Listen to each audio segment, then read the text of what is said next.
I forgot to change my lights. Awesome.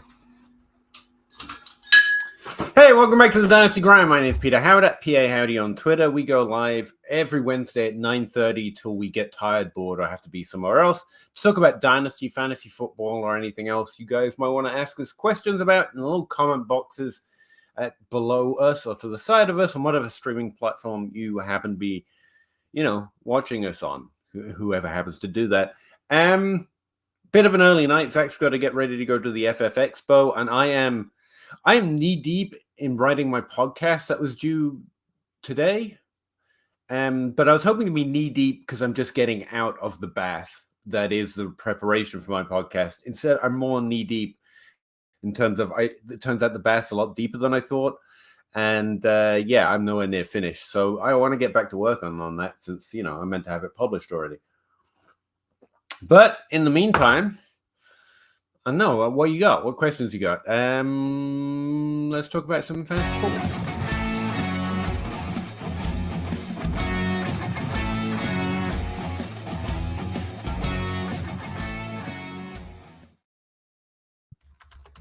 Hey Zach, how you doing? I'm doing all right. How are you? You look good, Pete. I don't. Oh, do I look that bad? Yeah, I'm a little all over the place today. So, in general, I'm normally all over the place. But today in particular, I feel pretty productive, but at the same time, I haven't done nearly enough, if you know what I mean. That you sound like Ryan McDowell. It's the productive struggle. That's what you're doing. That's probably what it is. And we do actually have some questions already, which I appreciate. Mike Oxlong, 12-team 1QB start 8. Would you add to the 102 to move up to the 101, or what would you add? It's a jump. It's a jump from depending. Let me start again. 1QB league. That's a jump from JSN to Bijan Robinson. So, what do you think the difference is measurably? I mean, I'm only doing it if I really think I'm in a competitive window for a start. Yeah. It's probably a 24 first. Would that be? I think that's pretty spot on. And I'd only do it. Anything less than that is a win. And I'd only do it if I really felt like I was in a competitive window. Like this year, I really plan to be in the final. Because that's the way Dynasty works. But yeah. But Bijan though is pretty insulated. Like I agree with you, but Bijan's pretty insulated, barring. Well, I mean, honestly, even if he does have a bad injury, like Breece Hall is still in the top. I'd have to look. I would have to pull up DLF and say maybe I'm playing too psychological here because it's not exactly my game. So it's kind of your game. Tell me if I'm wrong. It feels like I don't see as much hype about Bijan Robinson as I expected. Now, I am still absolutely confident in what I think and where I have him and who he's going to be and the fact that his value can only go up from here, and it will. But I worry if it's a slow start or if it's not an absolutely, Barkley-esque rookie season, which can happen. He can still be great and not great. It feels like some are waiting to say, I told you so. Because they don't like how obvious it is. And they like to think that is analysis. Just being contrary for the sake of it. Maybe, but I mean, unless he's immediately CMC, they're going to be like, see, you could have got your whole team for the price. But but you couldn't. So this has been a weird, the Bijan phenomenon has been really weird because we've been talking about Bijan Robinson for 3 years. He has been great. He's delivered every promise that we could possibly have asked. And then it was impossible to trade the 101, or nearly impossible to trade the 101, because people were trying to make this class worse or say it had been overvalued. And so and even though he's the running back has become devalued. So it's this really weird, that's what I mean, though. I'm just kind of skittish from the aligning of the planet. Yeah, but I do not believe. I think Bijan starts to remind us why we like running backs. Yeah, that's probably a pretty good point. Adding a first seems pretty solid. No offense to Tyler Algier, but Tyler Algier cannot carry Bijan's jock, and Tyler Algier just had a tremendous year last year. I heard about that. Yeah, it's going to be pretty good. Yeah, yeah. I agree. I just wanted to ask. Puff Pass Kick. Welcome back, man. Been a minute. The episode The Dynasty Grind that airs on September the 6th should be titled Season. All right. I like it. I'm running out of seasons tonight. I don't know why I started that convention, and I definitely don't know how I'm going to continue it because I'm running out of, made up seasons. Non-point season, season. Training camp season was last week, so I guess it has to be pre-season now. Preseason season. I'm saving that for the preseason. I mean, we're in it, Peter. Like we had a preseason game on Thursday. We have preseason games this Thursday. It's happening. We're here. True. Doug Riley, 12-team Dynasty Superflex, full PPR, Purdy or Love. Who would you rather have, Purdy? It's not. Yeah, it's fine. I'd rather have Purdy. I think there's more upside there. Yeah. I know there are a lot of people who like Jordan Love, and more power to you.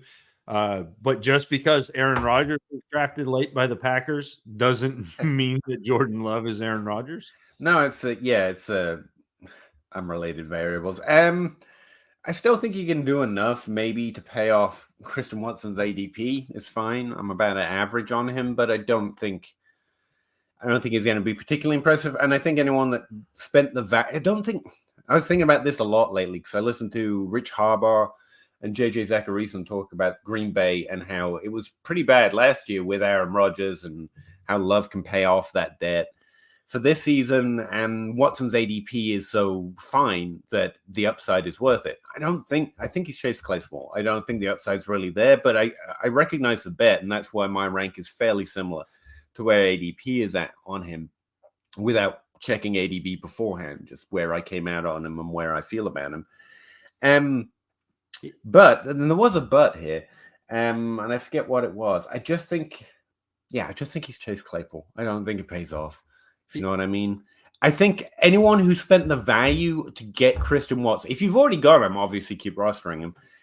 But if you traded the value for Christian Watson, I think that value could have been better spent on adding something to get to Olave, or just straight across to Drake London, or straight across to Treylon Burks. And that's my gripe with him at this point. Sorry, I was thinking about that situation all week since I listened to that episode. I'm like, but in Dynasty, looking at this year, I think the value it takes to get Christian Watson, you can do so much better with your team this year. Yeah, he's going wide receiver 18. He's going ahead of Jordan Addison. He's going ahead of Jerry Jeudy. He's going ahead of DJ Moore. He's going ahead of Chris Godwin. He's going ahead of Debo. Not to mention Burks, Amari Cooper. Well, that's George Kittle, Debo, I think, right there. But but it's. I mean, it doesn't matter what it's a function of. It's a thing. Well, it depends how it operates in your league. Is what I mean is when you transact into league play, if I ask the Addison owner for Addison for Christian Watson, he's going to say, no, same position trade. And I like Addison a lot because he's a rookie and I just drafted him. So, turning it into a league play. Yeah. Anyway, it's conflicting because I liked a lot of what they had to say. And that one I was like, I knew you were kind of dancing. I heard a lot of your guys come out of Rich Rebar and JJ. And I thought of you. I thought of you when I was like, oh, Peter's just dancing right now. All I thought about, actually, one of the things I thought about is that's what I said 2 months ago. And it's not because I'm a genius. It's because I'm not trying to evaluate players or think I know what teams or players are going to do. I kind of liked a lot of them just based on the trends. And I was like, that's kind of, if it gives an edge, it's that. You can pretty much know it the minute the season's finished. You don't have to wait until someone does all the hard work that Rich and JJ does. And it gets you pretty close to the same place. They didn't like Bateman. They didn't say Bateman or Ron no more. I was sad. Genji. No, I think I skipped one. Sorry. Drew Sorensen music. Nice. Drew Sorensen music. Probably too soon, but the 24 draft class, what can we expect? I'm likely a top 4 team with 224 picks, other managers' picks. Consider them as trade or capital, or should I hold them? I can tell you a little bit, but I'm not a Devi guy. So Zach seems to have more in the tank. So I'll let him go first. Well, again, I'm not a Devi guy either, but I've already heard of 2 quarterbacks, 2 wide receivers, maybe 3, and at least a running back. So that is 5 or 6, which is not a bit like that. Five solid players is not a bad class. I think this class to me had, what do we decide? 7 to 10 that we like the tier 2 a lot is a different thing. But yeah. What I was going to say is a few things I've garnered from the Devi analysis that I deign to listen to, which is not many because they annoy me a lot. No, not really. 24 is going to be an interesting year because there's going to be a lot of older players coming out there, and it's going to separate those who know what has value, has value, and those who are just used to posting the similar age arguments and garnering clicks from them. Because being old isn't the problem, it's how good you are, how old you played. A lot of players use the COVID eligibility to stay in an extra year. It's meant to be, of the next 2 classes, more quarterback focused than running back or wide receiver. In terms of historical hit rates, I expect some disappointing classes pretty soon, and I don't think it's 23. So I'm a little skittish on 24, 25. So that puts them more in the capital to trade away camp. But again, the Devi people that I have heard say they're more worried about 25 than 24. And especially if you're in a super flex league, I'm not too worried. I think there's going to be some really interesting quarterback options over the next couple of years. But again, it's always about the trade, Drew. If you can find something that helps you win this year, it doesn't matter what they get in the rookie draft. If you win, that was the thing. So, hold them. It's always an option to trade. And if you get a good trade offer, that's good as well. But also remember the seasonal areas where things have more or less value. 24 picks are going to go into a bit of a lull during the season where people give them away because they think they're going to win, like I just said, is always an option. And so they're going to be trading a little bit more freely, but a little bit lower value. And as closer we get to rookie hype season for the Dynasty community rather than the Devi community, the more we're going to get a good idea of, 1, where that value is, and 2, it's going to go up in most leagues, I think. Can I theory this for just a second too, though? Oh, please. So I was on last night with Dynasty Outhouse on the Trade Addicts pod, and with Too Much _ Brian, who has his own podcast and was fantastic. But we kind of fielded a question that was similar to this, except it was in reverse, where somebody asked us if we would trade away depth to acquire picks, even if we were contenders. Yes. And I said, absolutely, I would, be depending on your league. Because if you're in a league that's active, I would much rather have the picks, because the fungibility of the picks all of a sudden, nearly every team in your league will be interested in those picks. And so you can acquire depth if you continue to be a contender, or if there's a situation that arises that, necessitates you adding pieces. Whereas if you've traded those picks and got something, unless that is a hammer, unless you're going out and getting McCaffrey or, somebody who's going to score just an uber amount of points and be in your starting lineup, then I would rather have the picks, because I think you can do more with them further into the future. Yeah. And also, it's just they're more interesting to more teams more generally. And so the picks always have a little bit more translatability from one trade offer to the other. And also, again, like this time of the year, people are more into their depth. They're thinking about their starters and who they're going to play as a wide receiver 3 and the running back 2. So you're getting slightly better trades. I'd imagine in most leagues, on average, trying to trade them for picks now than you would have a month ago or 2 months ago. So we're kind of in the opposite window. Yeah, good point. Genji, welcome back. What do you guys think? A lot of things, to be honest with you, but 12-team lineup like 6 things. I've gone max 5 on me, put it that way. Start 10, PPR, Stroud, Lance, Bigsby, Condre, Bijan Robinson, JSN, Marvin Mims, Quentin Johnson, Burks, Dolcic, I can't say it. And then some depth. Donald Mooney is a little bit more than depth, but that's nice. He's got 5:24 first, 3:24 seconds, 4:25 first, 3:25 seconds. Nice. I wouldn't consider myself a contender still. You've got a very nice shiny roster, and you're looking to convert that into more proven players. Hopefully some of your draft picks work out here. Burks, I think, could. Quentin Johnson, I think, could.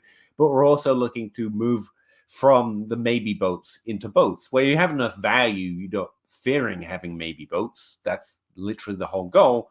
But don't be afraid to convert it here or there as the season progresses. I mean, it's a good team. You're going to have games, but I wouldn't think of myself as a top 5 team.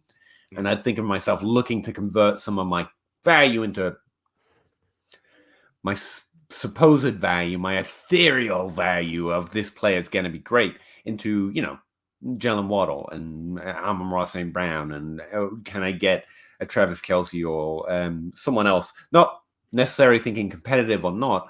I just want less maybes. Again, you can't do that right now because we don't know who is or isn't more or less of a maybe.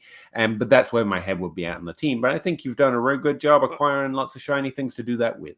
So, and Genji also says that he's tanking for Caleb Williams. So he's got a very specific plan in place where those having those picks and having a roster that isn't necessarily scoring him the most points this year is actually beneficial because he's trying to get that next, top tier quarterback. And by all accounts right now, Caleb Williams is looking like the tier of prospect of, the Trevor Lawrence, which again, Trevor Lawrence hasn't panned out quite like everyone had hoped, but that doesn't take away from his like acumen as a prospect, and it also doesn't take away from the fact that he is building toward what we kind of expect to be a very nice season career. So, like, I get it, Genji. I get the tank for Caleb Williams. Not everybody has the stomach to do that. What I'd also do is look at my teams, the teams in my league, and just keep an eye out for a certain thing. One, you want to know where those proven players are on teams you suspect aren't as competitive, because they'll be the ones selling, especially if they're not young and sexy.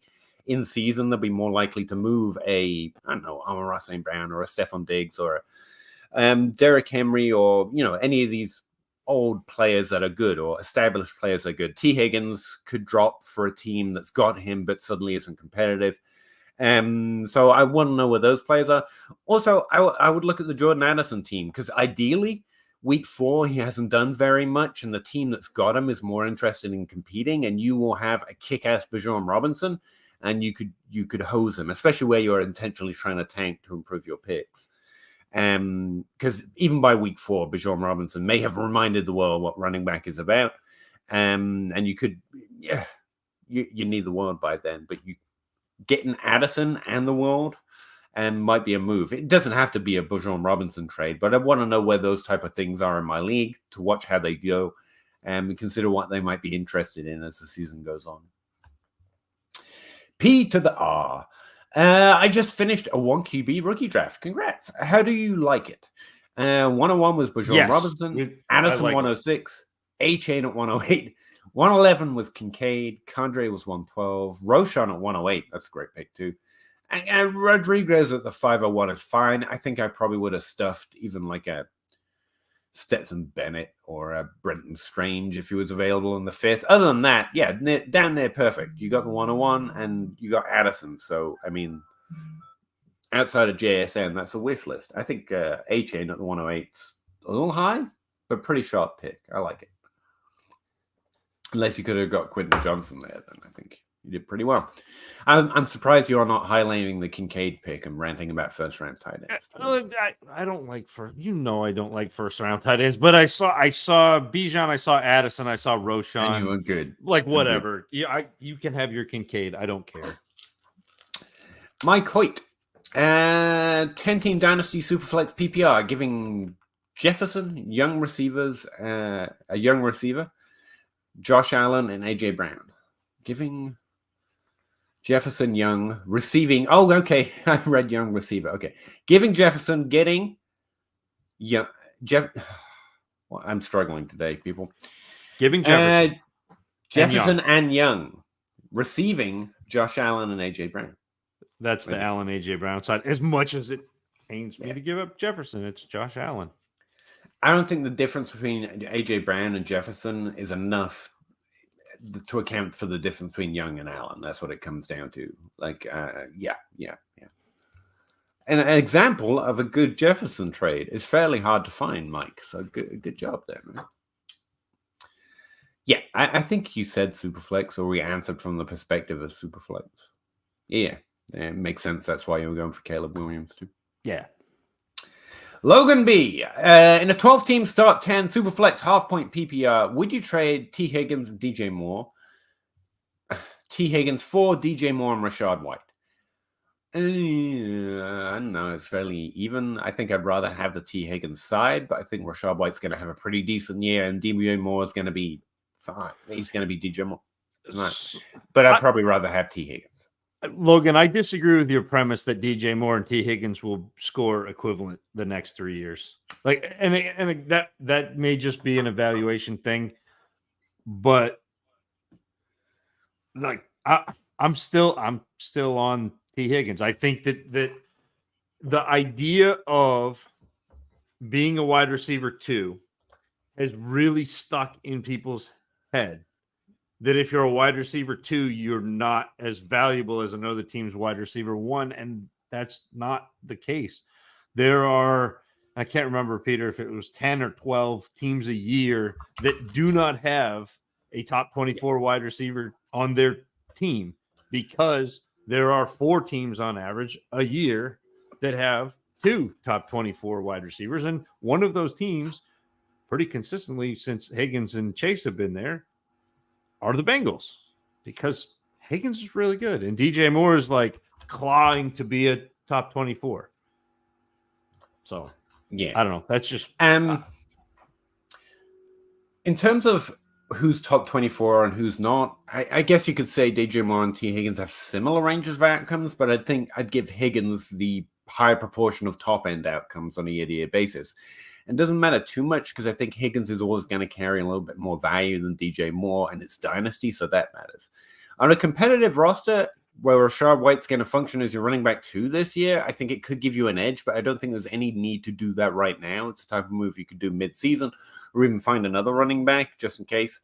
Because if you're trading for a running back, which this trade would be for me, I'm going to wait to see who I actually need. Instead of guess, because you don't need to really do that at running back. There's often some ones that come up during season that no one expected, or when I'm sure I need those points. And that's why I lean the T. Higgins side. The trade's well balanced. I understand what you mean. And I think Zach has a point about the range of outcomes. T. Higgins probably has a higher percentage number in those top range of outcomes, if you know what I mean. Even though they might have similar ranges of outcomes, I think T. Higgins slides higher. Yeah, I don't think it's a tier. I think you're tearing down to get Rashad White, who that's what it reads to me. Yeah, who we hope is really good. My evaluation of Rashad White was a little less bullish, but he's in a backfield where he should get touches, so it's not a bad move. But if Rashad White doesn't pan out, then it's not a very good move at all. Yeah. And there is that in the range of outcomes. I think it'll be fine. Again, we pulled off that trade from last week. Dolchitz on a 24-second and a 25-second. Move Laporta, Roschon, McKinnon, and McIntosh. Again, I think we went through this last week. Dolchich and Laporta are about the same value to me, and I would rather have Roschon, McKinnon, and McIntosh on a team right now heading into the season. But I think it's fair. 2 seconds for each. It's probably just an even side trade, and you were doing it mostly to diversify, if I remember right. I'm not really a diversification player, but I'd rather have Roschon and Laporta than all that mess. And then add McKinnon and McIntosh. I'd rather have that. But Genji, again, this doesn't mean that you're wrong, and it doesn't mean that I'm right. I get this wrong a lot, and it mostly matters what you want to roster. Like that's a thing. Having fun with this is it's a thing. It's kind of the point. I hear. It is a game. Yeah. Zach Harris, 12-team Dynasty Superflex. Start 10, 1 point PPR. How do you feel about my pivot off of JT? Traded JT, Marvin Mims, and Jerome Ford for James Cook and Jordan Addison. I think I just commented on this because I forgot about it. I saw it when you asked me, and then you recently replied to me again or something. And I remembered to go back and look for it. I said the Addison side, but honestly, Addison for JT, it's kind of a team situation thing. I'm not going to count JT out because I don't know what's going to happen. He's pretty good young running back. I like those things, but I'm all about acquiring Jordan Addison. So, like you said, it's more of a pivot, but you kind of giving up JT and Addison should probably be a fairly good trade by itself. I think Mims, I don't care about Ford or Cook, but I think Mims was a little bit of an ad, but it's fine. Yeah, and I'm with you on that one. I think it was as much as it pains me to say this, to acquire Jordan Addison. I think that was a little bit of an overpay to get Addison. I expect Taylor to actually come back and have a pretty good season this year. Yeah, that's exactly again. That's a good way of looking at it. I think it's a good trade because I think Addison's going to be good, but you put the emphasis on he has to be good for this to work out, and that's it's not ideal in Dynasty, but it's also a crystal ball. Like assuming Taylor plays and either Indy gets their stuff together or he gets traded. Like there's a lot to it, and I get it, Zach. So like, I can't knock you, but it still is it's a lot. It's a lot to pay. Yeah. In my likely range of outcomes, JT is phenomenal for that team. He's a good running back, and they're very happy they made the trade. But you are also happy to have a really good young wide receiver, and so it's about even. But that's one or two of the boxes on the range of outcomes. And, well, I think that's where mostly my chips would land if forced. That's what I think is going to happen. I also know, again, to Zach's point, I get a lot wrong, and I try to mitigate going with my feelings as much as I can. But again, you're uncomfortable having JT, and you got off it, and getting Addison. I like getting Addison.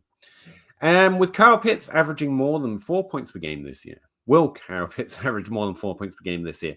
Yes. I mean, if you're going to give me a yes or no question, I'm going to take the out. Genji, Pete, since you have data since 2000, have you thought of placing players in specific tier buckets in terms of hit rates and points per game, etc.? Yes. It depends how you mean, but this is literally what I do with my data. It's part of my breakout series, which so far has been hitting like fire. I've been doing it for 2 years now and called every top 12 breakout the last 2 years at wide receiver. Running backs have been a little rougher, but also the trends in terms of the tiers and buckets and expectation of the season have been indicating it will be a rough breakout period for running backs. Last year I called Rashad White, and that didn't work out yet, for example. But it's meant to be a good breakout season right now for running backs, by the way. But it's kind of how I function. And yeah, I also put all the data out for anyone else to make whatever buckets and tiers and stuff that they want. But I more look at historical trends. In terms of finding a perfect ranking system, doesn't exist. I'm pretty confident on it. But yeah, my most recent attempt to do something like this is trying to utilize Adam Harstad's idea of value over baseline, but I don't have a good way of translating it into dynasty value in terms of expected years, even when employing his mortuary table analysis. And so it's mostly a holistic look. I don't have exacting boxes to create my rankings, mostly using feel. I'm tanking. Okay. Yeah, we knew that. Thoughts on Jaron Hall? Jaron Hall, Vikings QB. Don't know much about him. Yeah. I was watching some tape. I think he's raw, but if he hits, I think he can score. And this is from Drew, by the way, everyone. This isn't me responding to Drew. I think he can score lots of fantasy points, and Vikings fans have been looking to replace Cousins. Why? But yeah, probably. Everyone hates Cousins. Yeah, Hall, I watched some of Hall at BYU, and I think your assessment is accurate, but rose-colored. So yes, he is raw, and he does have some athleticism. He has some upside. He was a better passer than I anticipated him being. I wasn't really, I watched Hall as kind of a throw-in at the end of my rookie tape shindig where I start in September and go until the draft happens, and then I'm done with my rookie evaluation. So he was kind of a throw-in at the end. But he's also a 6-year he's a 6-year college player. Like he's been around a while, so I would not expect Hall to be the guy to replace Cousins. If that happens, that's great. But it's like the Dak kind of running into the position in Dallas, except for even less likely than what happened with Dak. Dak was a pretty good prospect. I remember him pinging for a lot of people pre-draft. I don't know. The only thing I can add to that, since I don't know anything about him, I'm assuming I have his rookie data in my college database, but I never look because QB is a little bit of a difficult evaluation. I try and avoid it. Yeah, he didn't do very much, but yeah, it's also just not a period I'd be expecting a lot of QB breakouts, especially rare QB breakouts. We've kind of had our quota, as it were, in terms of how often, how likely we are to see them. Of the last recent season, I'm expecting quarterback and wide receiver to be relatively stable. Not that we won't see surprises. We see breakouts every year and we see surprises every year as well. But it's not the area I'm fishing for the unlikely, just in general. Yeah, we actually have a phenomenal QB era. And I know a lot of teams have bad QBs, and the NFL is speculating more on QB, getting more active in getting creative to find QBs, giving players with lower draft capital deeper on the roster shots. But they're not that creative yet. And Kirk Cousins is a particularly good example. Like in terms of results, from this QB era, Kirk Cousins beats like the QB 2, 3 from most eras that I remember playing in. Like they've got a pretty solid one, but it's probably a contract argument, I'm guessing. Zach, will no tight end in the first round still be applicable when Brock Bowers is on the clock? Yeah, I've heard he's one of those. He's going to be a Kyle Pitts candidate.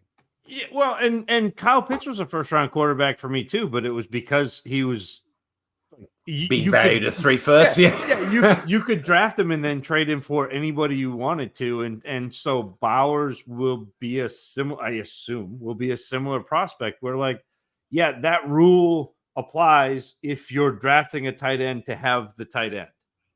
Yeah. But if you're drafting the tight end with the ability to turn around and trade him on this speculative value and hype, and the fact that we're all dynasty goldfish, and we're like, oh, look at tight end, and then we come back and we're like, we forget that it takes 3 or 4 years, and we're like, oh, look at tight end, and then I love Sam Laporta this year, but let's not get I like that metaphor.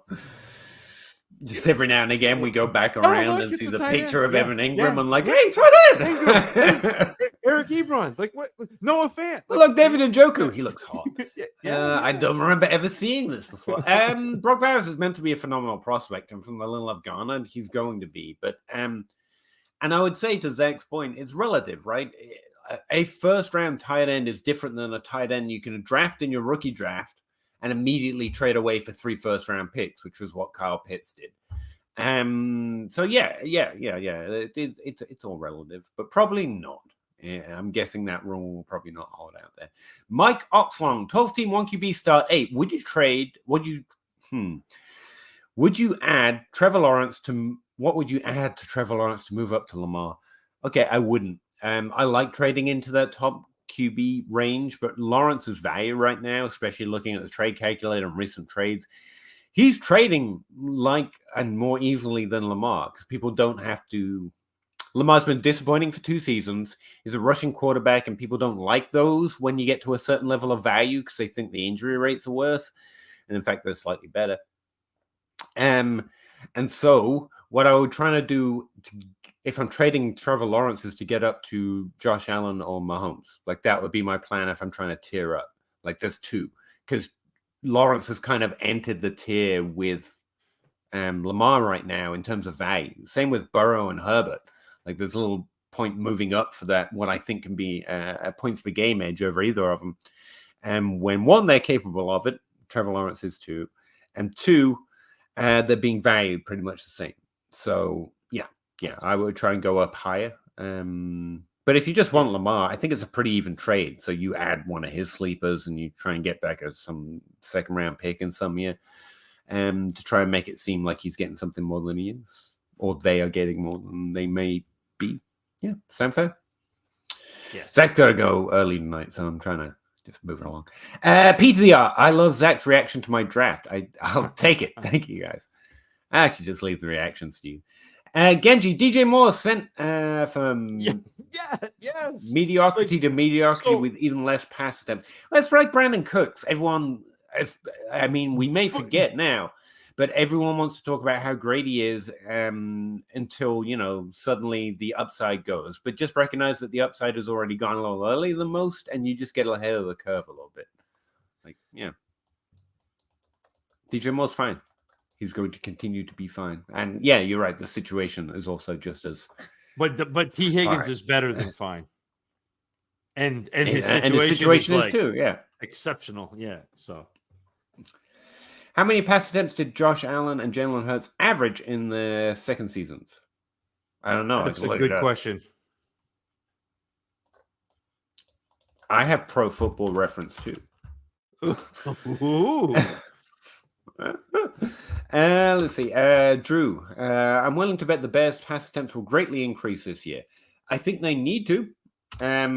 If Justin Fields is going to not lose a job, and I think we're at that point. I think it was phenomenal last year. I think he was phenomenal in college, but so far he's had trouble elevating his passing game.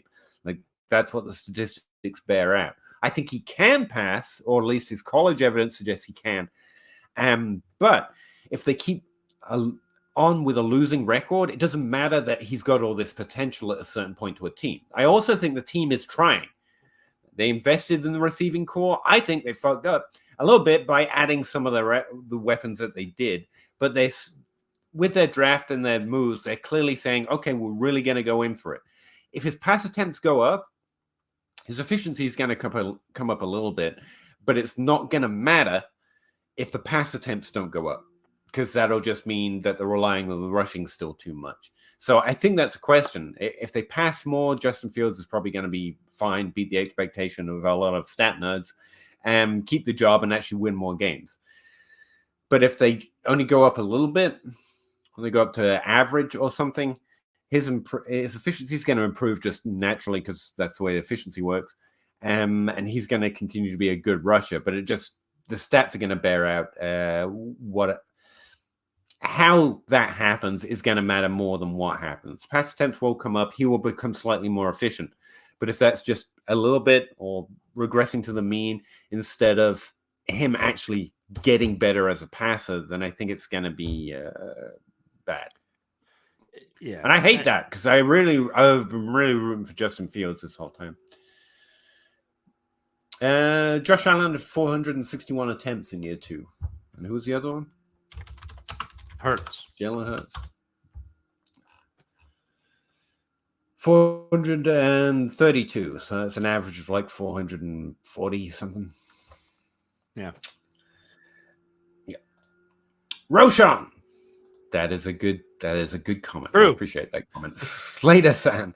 Superflex, start 10. Lamar, Dak. Here are the players, Zach. I don't want to read them to you. Already acquired a second for 24 and 25. What, if anything, would you propose for CMC? So this is the ammunition to go get CMC. What, if anything? I think you've got enough. You start 10 starters in a Superflex. So 1, 2, 3-ish starters, maybe 4, 5, 6, 7, 8. You're getting close to the point where you can start pushing for the window, but you're old enough you almost have to. You don't have what you need to get CMC in my league, I don't think. I have CMC in the league, for example, so I've been considering his trade potential. And his problem is now his value in points outkicks his value in Dynasty. So you either need someone to recognize that, and trading a running back right now, that value is difficult, or he's just going to stay in the team he's on until someone's willing to overpay while he's scoring, or pay appropriately while he's scoring points. I don't think you got the horses to get CMC looking at this roster. I would trade Judy. If you can give Judy straight up for CMC, someone might be interested in that, but I don't think so. It depends on his sleeper status has hit that level. It depends on what you've got for picks. I think, like, again, it's going to take. Well, he's got two. He's got a second in 24 and 25. Yeah. He doesn't mention any firsts. Yeah, so like it's going to take at least a first plus, probably 2 firsts to get McCaffrey. I think 2 firsts is a good rough value, but it's going to be difficult. Like I say, it's going to be difficult to get CMC or someone facing the season with CMC on the roster. Even as someone who's looking to trade running backs, I'm like, probably see how his points per game roll out, and if he stays healthy and try and win. I don't think Judy's enough, and he's about what you've got spare right now if you're trying to stay competitive. But it depends what the guy in your league feels like. All go. James Cook, gross. Agreed. Zach. That's probably the best comment so far. Just laughing. It is an accurate one. I often laugh when I hear that. D Magoon, part 1 of 2. Okay, 10 team Superflex PPR 1.5 tight end premium. Can I compete as is, or should I try to be trading for more value? Always be trading for value. He's got Kelsey Andrews. I don't want budge. My team is this: Herbert, Deshaun, Anthony Richardson, Lance McCoy. And then his other starters are Wilson, Worrell, Watson. Watson's a great wide receiver 3, to be fair. Addison, who's an even better wide receiver 4. London, JSN. Your running backs, Bijan, Gibbs, Brees. I was going to say you're not competitive, and then these running backs kind of push you over the edge here with these 2 quarterbacks. I think you could see yourself in a competitive window, and you've also got all the value and all the youth. So, yes. So the question was, the Kelsey and Andrews owners won't budge. So then go knock on the door of the Kittle owner. Go knock on the door of Freiermuth is a good one. I still think that the Giants, like that offense needed. Yeah. So like that offense needed something. And while I like just paying up for the guy that I want on the team that I want, you don't need to force a trade. Like, literally, you've investigated Kelsey and Andrews, and if you're saying they won't budge, they're not meeting your value, which is the one that matters. And if you showed us the trades, we could say, no, you need to add a little bit more than that. But in a vacuum, that's a priority list. Instead of fussing with this, go try for Kittle. If you can't, my personal priority list is I try to trade for Kittle. If I can't, you can try Dallas Goedert, but I'd rather Kittle, and it's kind of the same value. And if not, I drop down to Freiermuth, who's going to trade me Freiermuth. And if not, you can go down to Evan Ingram or Darren Waller for roughly the same value. And I like getting either. And I think that gives you a better edge than you've got at tight end right now. Try to keep Pitts because it's a value argument. But you're trying to get a starter there. And to me, Lance and even Richardson are expendable. And valuable. Yeah. So, you want to keep Richardson because you think that he's got that huge upside. But right now, everybody thinks that he's got that huge upside. And so, and while I'm trying to answer your question, what I actually also want to say is you're thinking about it a little bit backwards. You know what you want. You're trying to get it. Instead, I would do what Zach just did. Look at your roster and decide what you want to go give away, what someone else might want to improve your roster for this season. So, I'm looking at Anthony Richardson, Lance, even McCoy. Go check out the Kyler Murray owner. He might be interested in McCoy just for those few games or however many games it's going to be when he gets back. I also, like what I just said about Christian Watson, I think that's a great wide receiver 3. But if you can go get Kupp and the old guy, and that trade is more than doable for a team if Kupp is on the right team who likes Watson, at least on average. you do a lot for your team right there. And so instead I'm looking, and you might like Watson more. That's fine. Maybe you like London less this year because you've got Pitts or whatever. Look on your roster about what has a lot of value someone might want and think, and then go look at teams that might like that and see what they can do to improve your points per game at what you consider fair value. Because the Kelsey and Andrews owner are saying no, but there are other edges. Yeah. There's Cup. Go try Michael Thomas. Go try Cooks. It can be a whole bunch of different values. It can be Kittle. It can be Darren Waller. But you know what you have that you're willing to give away to try and win this year. Not give away, but trade away to find those edges. That's the way I'd approach it as well. Yeah, it's a quasi-competitive team, but you've got the assets to make it very competitive. So it's a playoff team with a lot of great young players, which has immense overvalue and immense value. I don't know what to call that type of value. The youth value, the potential value. But the thing is, the reason I say you probably should is a lot of that youth is proven. Waddle, Wilson, we're good. I think you're pretty good. And I think JSN is going to pay off. And Bateman, they're more maybes. And same with Addison. But you've got 2 great wide receivers at the top of your depth chart and 3 good running backs. Like rookie running backs, I'm willing to put into that category because they're pretty dependable in terms of results. So you have 3 starting running backs, assuming health of Breece Hall, that could all be and should all be top 12, and 2 top 12 wide receivers. That's what makes me think you're in a competitive window. The fact that they're also really good and young means I'm willing to go out and seek some of that advantage.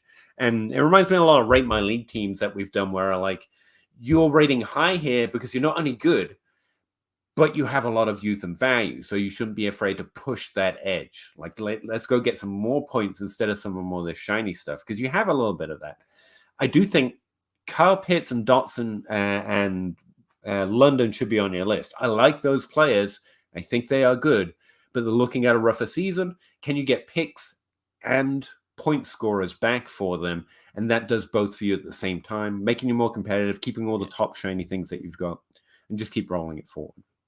And again, that's why I don't think about it this way. Your owners decide where you can possibly look to move in any direction. It's not about how do I persuade the Andrews or Kelsey owner to understand the way I see their team. Instead, it's just, okay, there are other points available. There's Aaron Jones out there. Everyone hates Aaron Jones in terms of his value.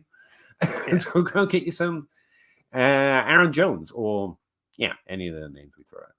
You've got a lot of options, but don't pressure yourself. If the season isn't here yet, unlikely things still happen. Your team's going to be good if you make no moves, even by the end of the season, because of all the youth and value you've got that's already proven.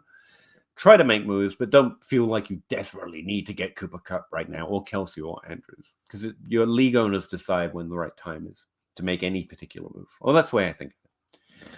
Pardon me. Joe McCarter. You have to go soon, right? 10T Superflex on the clock at 107. Stroud fell to me. But I have Mahomes, Burrow, doesn't matter. And QBs are way undervalued in my league. That does matter. Am I stupid for taking Quentin Johnson over Stroud? Stupid? No, because you're considering your league and adjusting to it, which is exactly the smart play, right? How undervalued? I know, Zach, that's a difficult one. I could see myself taking Quentin Johnson because I understand my league. And if he's already fallen, even when he is pretty good for where they're getting him, I'm not sure I'd be able to trade him any better. So, and I'm pretty confident in Quentin Johnson this year and broadly for his career. So, no, I don't think it's stupid at all. The dynasty answer is just take CJ Stroud. But yeah, if I understand my league well enough that I feel confident saying this, I think taking CJ is fine. Yeah. And I think that's where, and that's, Peter, I'm going to give you credit for this, but that's like my favorite part about this show and what you've kind of done with this show is, if you go high level in a vacuum, it's Stroud, that it just is like 95 times out of 100. But Joe, you may be in one of the 5 times where the value of getting Stroud doesn't actually register, and it may actually be better to take the value of Quentin Johnson if if wide receivers tend to be more valued in your league or quarterbacks are devalued and Stroud doesn't ever become one of those top 15 quarterbacks, so you're not going to get what you need to move him, it's not the end of the world taking Quentin Johnston. Yeah. I'd take Stroud, Joe, because the NG is just a dynasty degenerate through and through. Well, like that's exactly the right play. Unless you have unless you have all the context, and then it may even be a gelato. Like, Joe, go to your local gelateria, pay in cash, get your change back, flip the coin, tails, Quentin Johnston, great, let's go. And Joe, just to make it easier for you to go either direction, because it's your choice, I will tell you to take CJ Stroud. If you take him and he sucks, you can blame me. And if you decide not to take him and Quentin Johnston works out, you can come tell me how much smarter you are. Like, I mean, it's a very small little nugget, but it means there's a little extra motivation in either direction. Which victory lap do you want to run? Because honestly, it's a very fair decision if you just want to take Quentin Johnston. But a lot of the times when I joined the internet or got on Twitter, it was literally I'm not getting this right very often, so I just want someone to give me their opinion. Just tell me an answer. And I realized a lot of the content I most preferred were people who did just give those single answers. Don't give me all the talk. Just tell me an answer. What is your answer? And you can be right or wrong, but I want what your answer would be. And for me, I would take Stroud in most situations, and I would hope Quentin Johnston fell to me, or I'd try and make another trade or something else. But my process would mean that I'd take Stroud. But your question was also, am I stupid for this? And the answer is no. I actually think you're taking in reasonable context. And if it doesn't work out, I don't think you made a mistake. I think you made a gamble. And they're all gambles, man. Well, gambles, but you know what I mean. There is no certain thing. No one does know for sure. And we just try and make the best decisions we can. So I'll tell you to take CJ Stroud, but also that you're not wrong for taking Quentin Johnston, if that's what feels right for you in that league. And you can blame me in either direction, just as like a little backup there. Either way, you're good. Wasn't your fault. It's mine. Brendan, Turlington. 12 teams to flex full PPR. Started the startup draft with Trevor Lawrence, Deshaun Watson, Bryce Young, and 3 picks. With my first 3 picks. I don't know why I said it that way. Trevor Lawrence, because I'm high on him, and others for value. Trade 1. Question mark. Team with heavy wide receiver asked for Trevor Lawrence. I'm not surprised, because Trevor Lawrence is he's a bit of a target for a lot of players right now. Depends on the trade, man. I mean, you can trade Trevor Lawrence for a wide receiver at value. If it's JSN, if it's Justin Jefferson or Jamar Chase, you're looking at a pretty even trade. Beyond that, you're expecting pluses. But it also depends how the rest of your team plays, what you think of your league, what you think of yourself as a dynasty player, like we were just talking about with Joe. If you're John Hogue, the straight up answer here is no. QBX, you need to add more QBs and then hope to get wide receivers and running back somewhere else. So there are other ways of playing. Personally, I would consider trades, sure, but I would need to see the trades to say whether I would or I wouldn't, because it's not really about the build at that point for me. Is there a better answer there, Zach? Do you have one in a vacuum, like you would always trade Trevor Lawrence for a wide receiver? No, I think you hit it. It's not. It's the what you can get for him versus what you think he is valuable for your team. I mean, and it is. I mean, this is the Hogue thing. This is the advantage of trying to play that way. Like, you have Trevor Lawrence spare, technically. I mean, that's a huge advantage in a super flex, which gives you this option. So keep trade cut. Traylon Burks, JSN, Addison. Screw you, Bob Gilchrist. I never liked you. That's not a decision you put in front of a man. That's not fair. Keep trade cut. I would. I'm keeping them all. I'm running away. Gonna scoop them all up and go. No, I choose the cyanide pill. I think I cut Burks. I trade JSN because he's drafting at the highest ADP. and I keep Addison because I don't think there's that big a separation between JSN and Addison. But Zach, go ahead with the real answer. No, that's exactly it. JSN's going at wide receiver 13.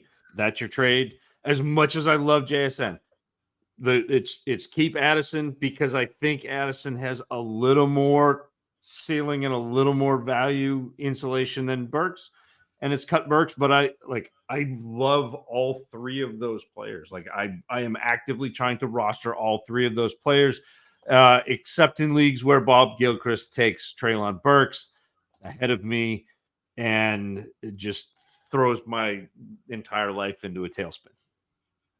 Zach Harris. In a good way, Bob. I mean, of course. I stick by the screw you comment, Bob, just to be clear.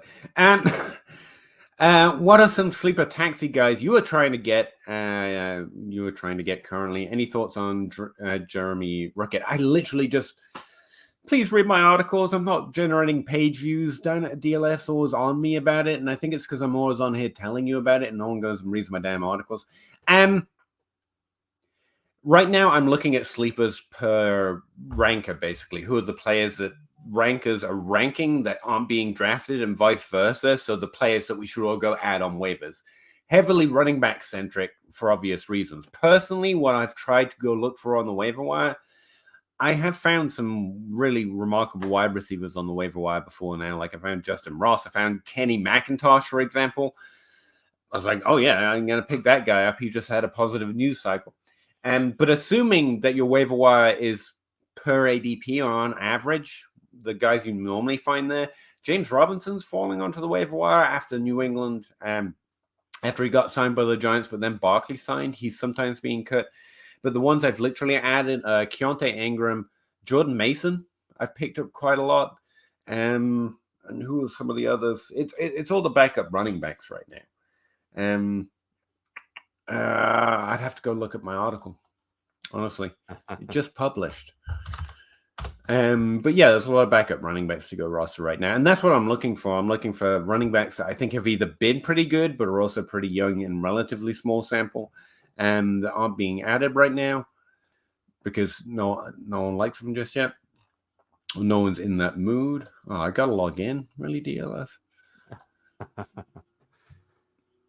And the Keontae Ingram and Jordan Addison, the only two, Jordan Mason are the only two that stick out in my memory because I've literally gone and added them in leagues. Zach, do you have any better names while I look this up?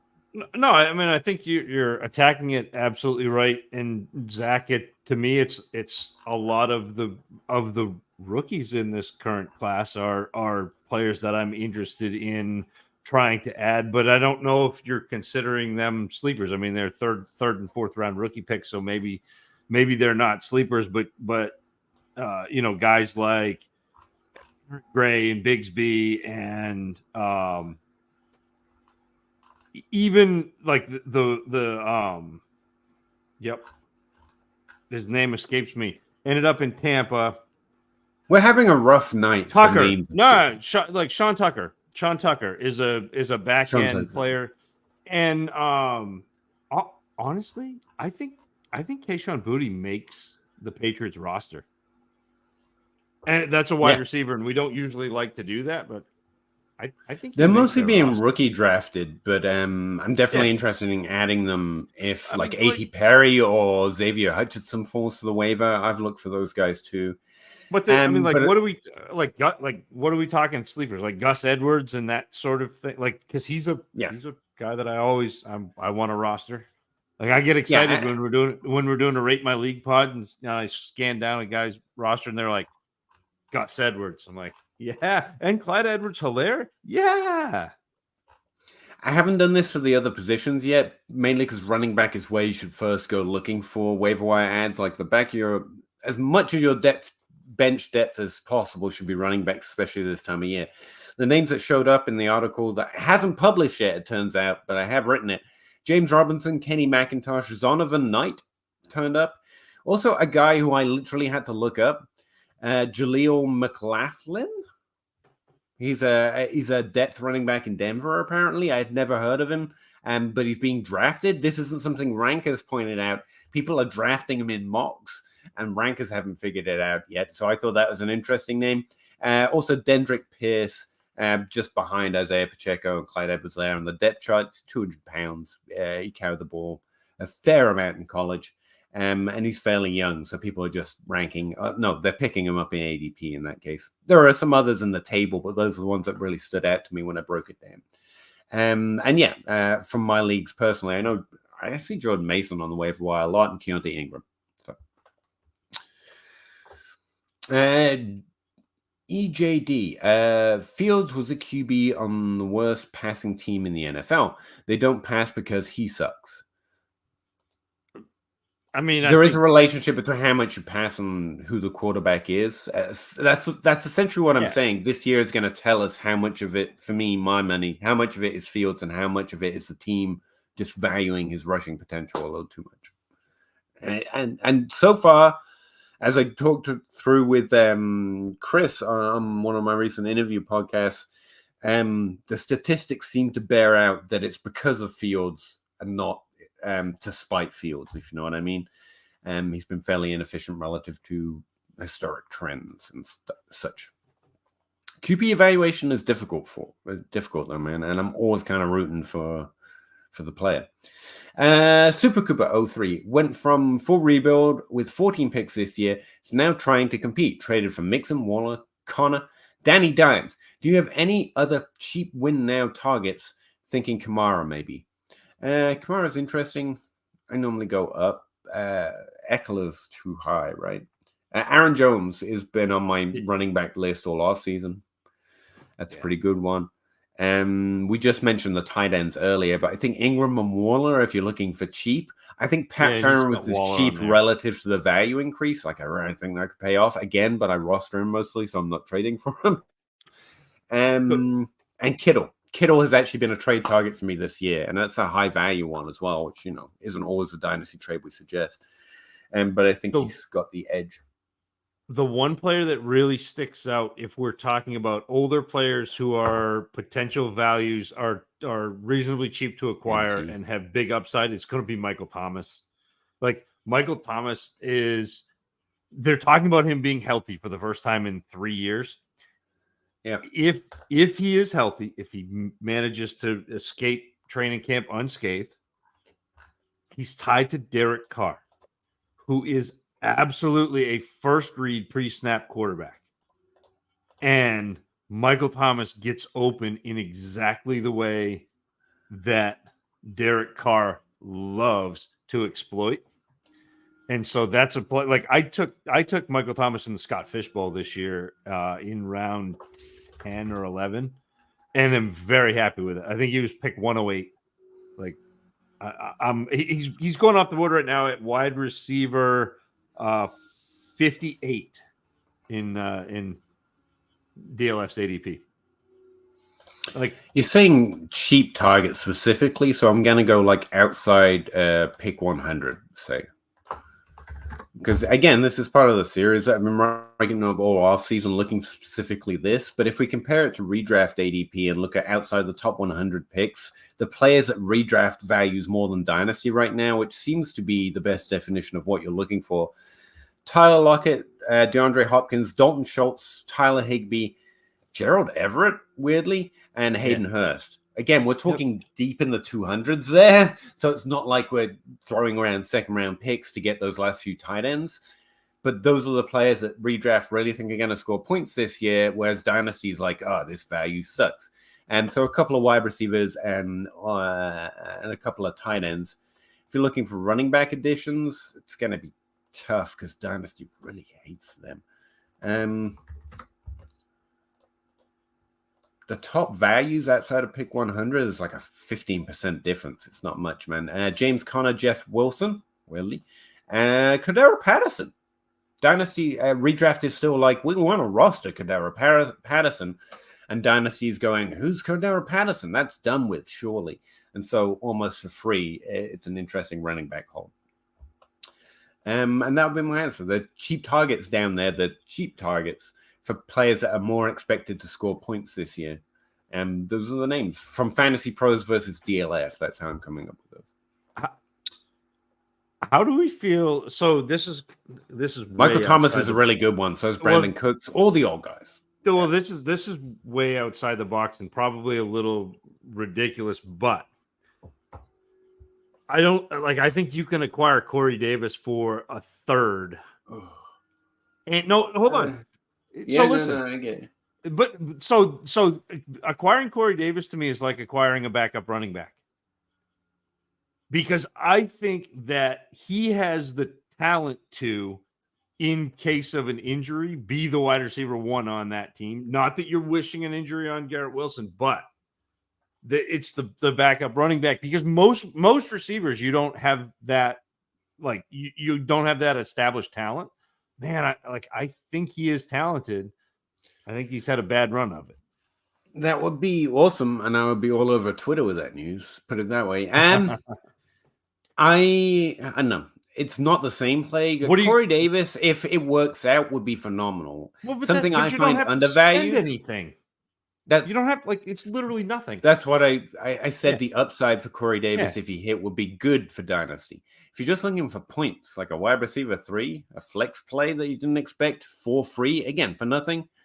Same depth chart. McCall Hardman stands out to me. Like if I was playing best ball this year or underdog, I'd probably roster a bit of him. Again, I'm not expecting a lot, and it's because it's so deep. But we know the guy can do a Gabe Davis impersonation before Gabe Davis was a thing on a week-to-week basis. And for free, if you're looking for points, there's some free points down there,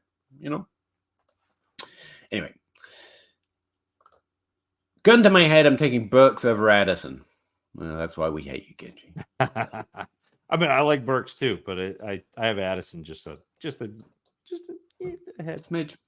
Me, it's just about risks X number of years into their career. So I'm the nerd. Bull the Knicks fan. Hey guys, got our Rate My League podcast last week, and I wanted to give you all a big thank you from my Pigeon boys. Hey, I remember you. We all really enjoyed that and would strongly recommend to anyone considering. I really appreciate that, Bull the Knicks fan. We're actually out of slots. We actually filled all the orders, and there's probably not enough time between now and the season to do more, but I thoroughly enjoyed doing those. So really appreciate you guys letting us. And thanks for getting in touch. I know we said it, but I didn't expect any of you to turn up, to be honest with you. All right, Pete. I've got to go. Look over there for me. I'll catch you next week. Everybody in the chat, appreciate you. We'll see you next week. If any of you are at the expo, come say hi. Have fun. All right. Bye. All right, everyone. I'm going to try and finish off the comments we got as best I can by myself, but now I'm all lonely and stuff. I can't. I guarantee I'll get to the midnight mark. Drew, my QBs are Deshaun Watson, Anthony Richardson, and Kyler Murray. Thoughts on trades to get to Mahomes? One of the QBs. Then add Devontae Smith, 24 picks, so on and so forth. And if you want Patrick Mahomes, you're going to have to pay up. My ideas would basically revolve around what their team looks like. If they have Patrick Mahomes and nothing else, they might be more interested in Kyler Murray because he's like a dynasty hold candidate, right?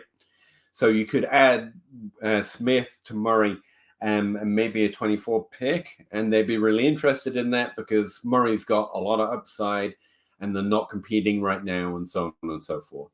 But to get to Mahomes in most leagues, I think you're going to have to offer shiny things or proven value. So it'll be Watson, a 24 first, and Smith, and it depends how they feel about Smith because of his BMI, and some people don't like it. To get into the Mahomes tier, you kind of you need to work the trade to fit the team because it's such a high value of team. Allen, Mahomes, Justin Jefferson, and Jamar Chase are the only players right now. Normally, we only have about 5, 6, and right now we have about 4 that kind of don't have a value.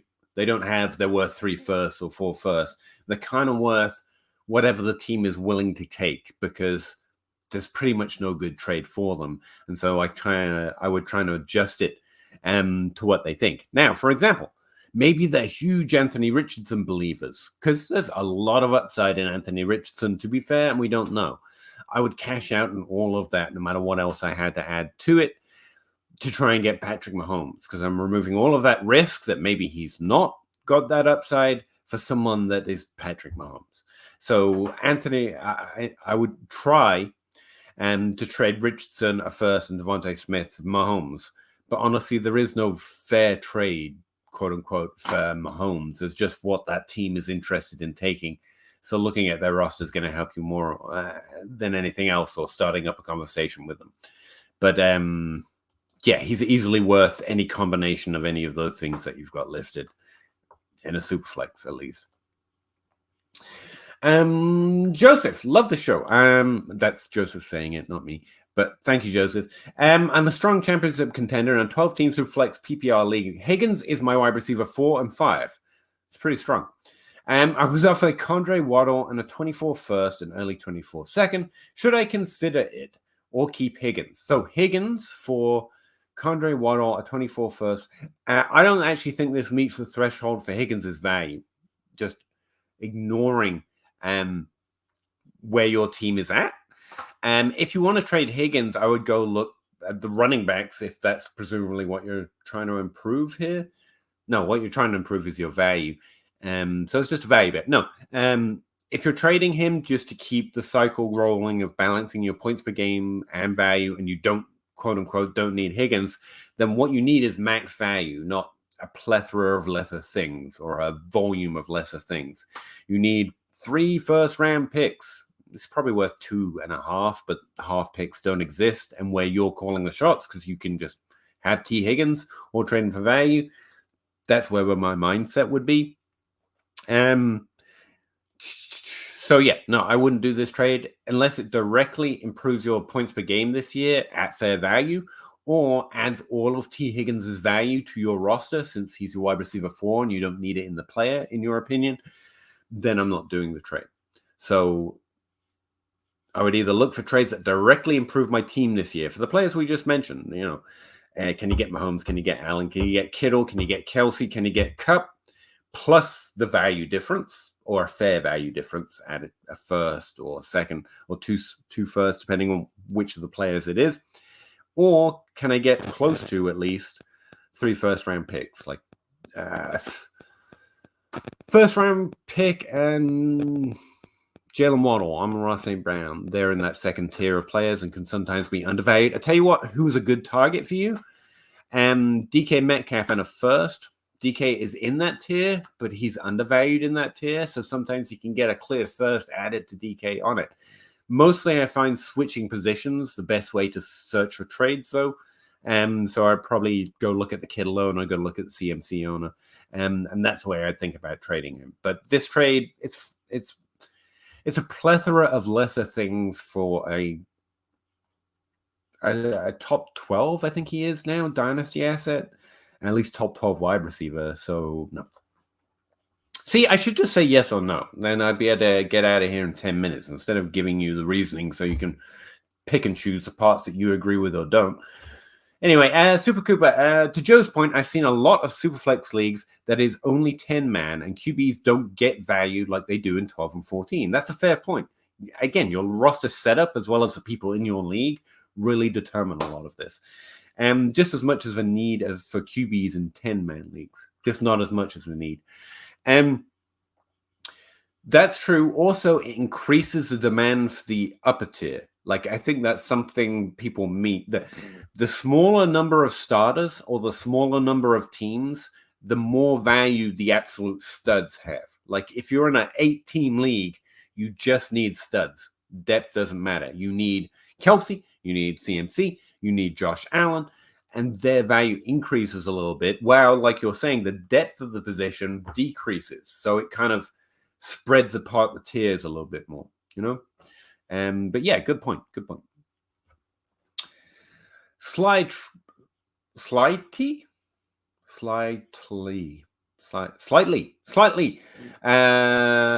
certified. Slightly certified. That's what I'm going with. 1 of 2. What's the move to always get better? Pay more attention to your mistakes than the victory laps that you can run. Honestly, that's my move. But making a push for 24 talent, 2 24 first, looking early and 2:24 seconds. Burrow, Cousins, ETN, Ramondre, Bijan Robinson, Zonovan White, I'm guessing, Tank Bigsby, Roshan Johnson, Tajay Spears. Where's number 2? Wow, Chase, JJ, Godwin, Deontay. That's a really good wide receiver call. Donovan Peoples-Jones, which is just unfortunate. Gabe Davis, at this point, you know what he is, and I don't need to argue about it. Johnston, Quinton, that's pretty good. And then, whatever. Tight ends, young, good, solid, upside, got it. So what's the move to always get better? Look at your past mistakes or decisions and see what you get wrong and right and wrong more often. Honestly, that is a move. But for this team situation, how do you look to keep getting better? To always get better.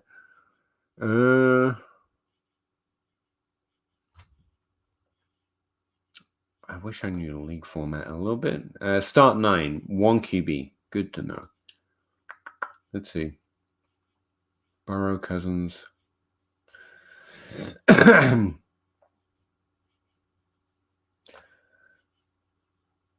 I don't know how to answer this in terms of always get better, but looking at your team, you don't have positional advantage at running back. I mean, you've got good running backs, don't get me wrong, but you don't have that super edge. Burrow and Cousins are close, but it's not Mahomes and Allen. You know, it doesn't have that definite positional difference maker. Other QBs will do that every year. There's 2 or 3. But there's about 5 right now with the proven potential to do that. Dak Prescott being one, by the way, heads up everyone. But it's close enough that that's not the position I'm highlighting. Running back doesn't have that edge. It doesn't have that CMC and Derrick Henry heyday, Saquon Barkley heyday, points per game advantage over other running backs to beat teams on a week-by-week basis. You know, your wide receivers do have that upside. Like Chase and JJ clearly have that upside over the position or over the flex starts. But running back and tight end isn't weak. They're good, but they're a little weak. So looking at that team, those are the first things. If it's my team, that's what I notice. Like, I'm good everywhere. What do I need to improve on the most? Probably running back is where my head's at, which means you don't have to do anything right now. You can wait for the season to unfold and look for the best options from the right teams at the best time. That's the way to play running back. So outside of waiting for the season and trying to get CMC because there's an injury risk and maybe, you know, running back is a little bit more variable, I look at the tight end position. Dallas Goedert's great. I actually really like rostering Dallas Goedert, but a few moves I've made on really good teams, on teams that I think are really good, is adding to Dallas Goedert to get to George Kittle. Goedert's got Kittle's points per game upside in his range of outcomes, but he's never quite done it. And on a team where I'm really pushing, I will add a second or something to Dallas Goedert to get Kittle. And people are very often really willing to do that same position trade because it's Dallas Goedert. They're moving across as far as they're concerned and getting a second. But for a competitive team, I think the points per game advantage that George Kittle can give you in a year is very much worth it. And so that might be a move I would consider. But that's really tight. Yeah, because Goddard is pretty close to that if he doesn't pay off that way. So you're probably just holding right now. But those are the 2 positions I'm looking at the most, looking for improvement. You don't need to be desperately trading away anything for picks. Your players are young and good enough that you don't need to be pushing more value down the line. But that's always an option if you get good trades. You don't need to be trading. No one needs to be trading for CMC right now because his value's good. Everyone knows what he is and what he's capable of. But it is a team that in season you might find yourself like, hey, I could really use the best running back in the league ever. But you don't have to do that right now. So yeah, those are the only moves I can think of right now at this point. You're kind of in a holding pattern. It's a sign of a good roster as much as it is a struggling roster, to be honest. Genji, we just praised Stroud. Isn't Zach Wilson Justin Fields with no mobility? Fun fact, the first play that Stroud ever made in college, according to Travis May, was like a 90-yard touchdown run. And also, he doesn't... Every QB runs a little bit now, even the Trevor Lawrence types of the league, unless you're Mac Jones, who is the only, like, less than 5% rushing QB left in the league, I think. But also don't discount the fact that one, his lack of mobility is oversold for sure, but also there are many different ways to play a position well. And just because we haven't seen one do it recently, Mac Jones has been fine, to be fair, and doesn't mean that that's out of his range of potential. So just evaluate the player personally. And I think relative to ADP, you don't even have to pray. He can just be okay. You're okay. And that's a really good value for where he's going right now. Elijah Higgins, Xavier Hutchinson, that's a good name. I see a lot of people pick up Luke Schoonmaker. I don't get it from his rookie profile, but sure, he's a tight end, whatever. And if you're talking about depth guys to add, running back, then tight end, then quarterback, then wide receiver, and that's even in one QB. Wide receivers are the last thing I'll make an excuse for to get on my roster. I try to be as strict as possible. Those are my rules, mainly because of that video and that article we wrote last year. I think I mentioned it on here last year, but I definitely got a YouTube video on it of where we get more points from than we should based on ADP. And that's literally the order of where it comes from. If you're looking for cheap or lower down the draft ADP category, tight ends get at you more often, then running backs, then quarterbacks, and then wide receivers. Wide receivers don't do it much and don't do it often, even when they do. Wide receivers don't come from nowhere, except for rookies, obviously, and very often at all. Some noob. 12-team PPR, start 9, no tight end premium. Is Brian Robinson plus Njoku plus an early 24 third plus a 25 second a decent offer for Kelsey? No, it's not a decent offer. No, it's a bad offer. A few different rules being broken here. If you want something really, really shiny, really good, Travis Kelsey is the pinnacle of points per game advantage. Yes, he's old. He might be in a window for the team looking to move on. So good target. I like it.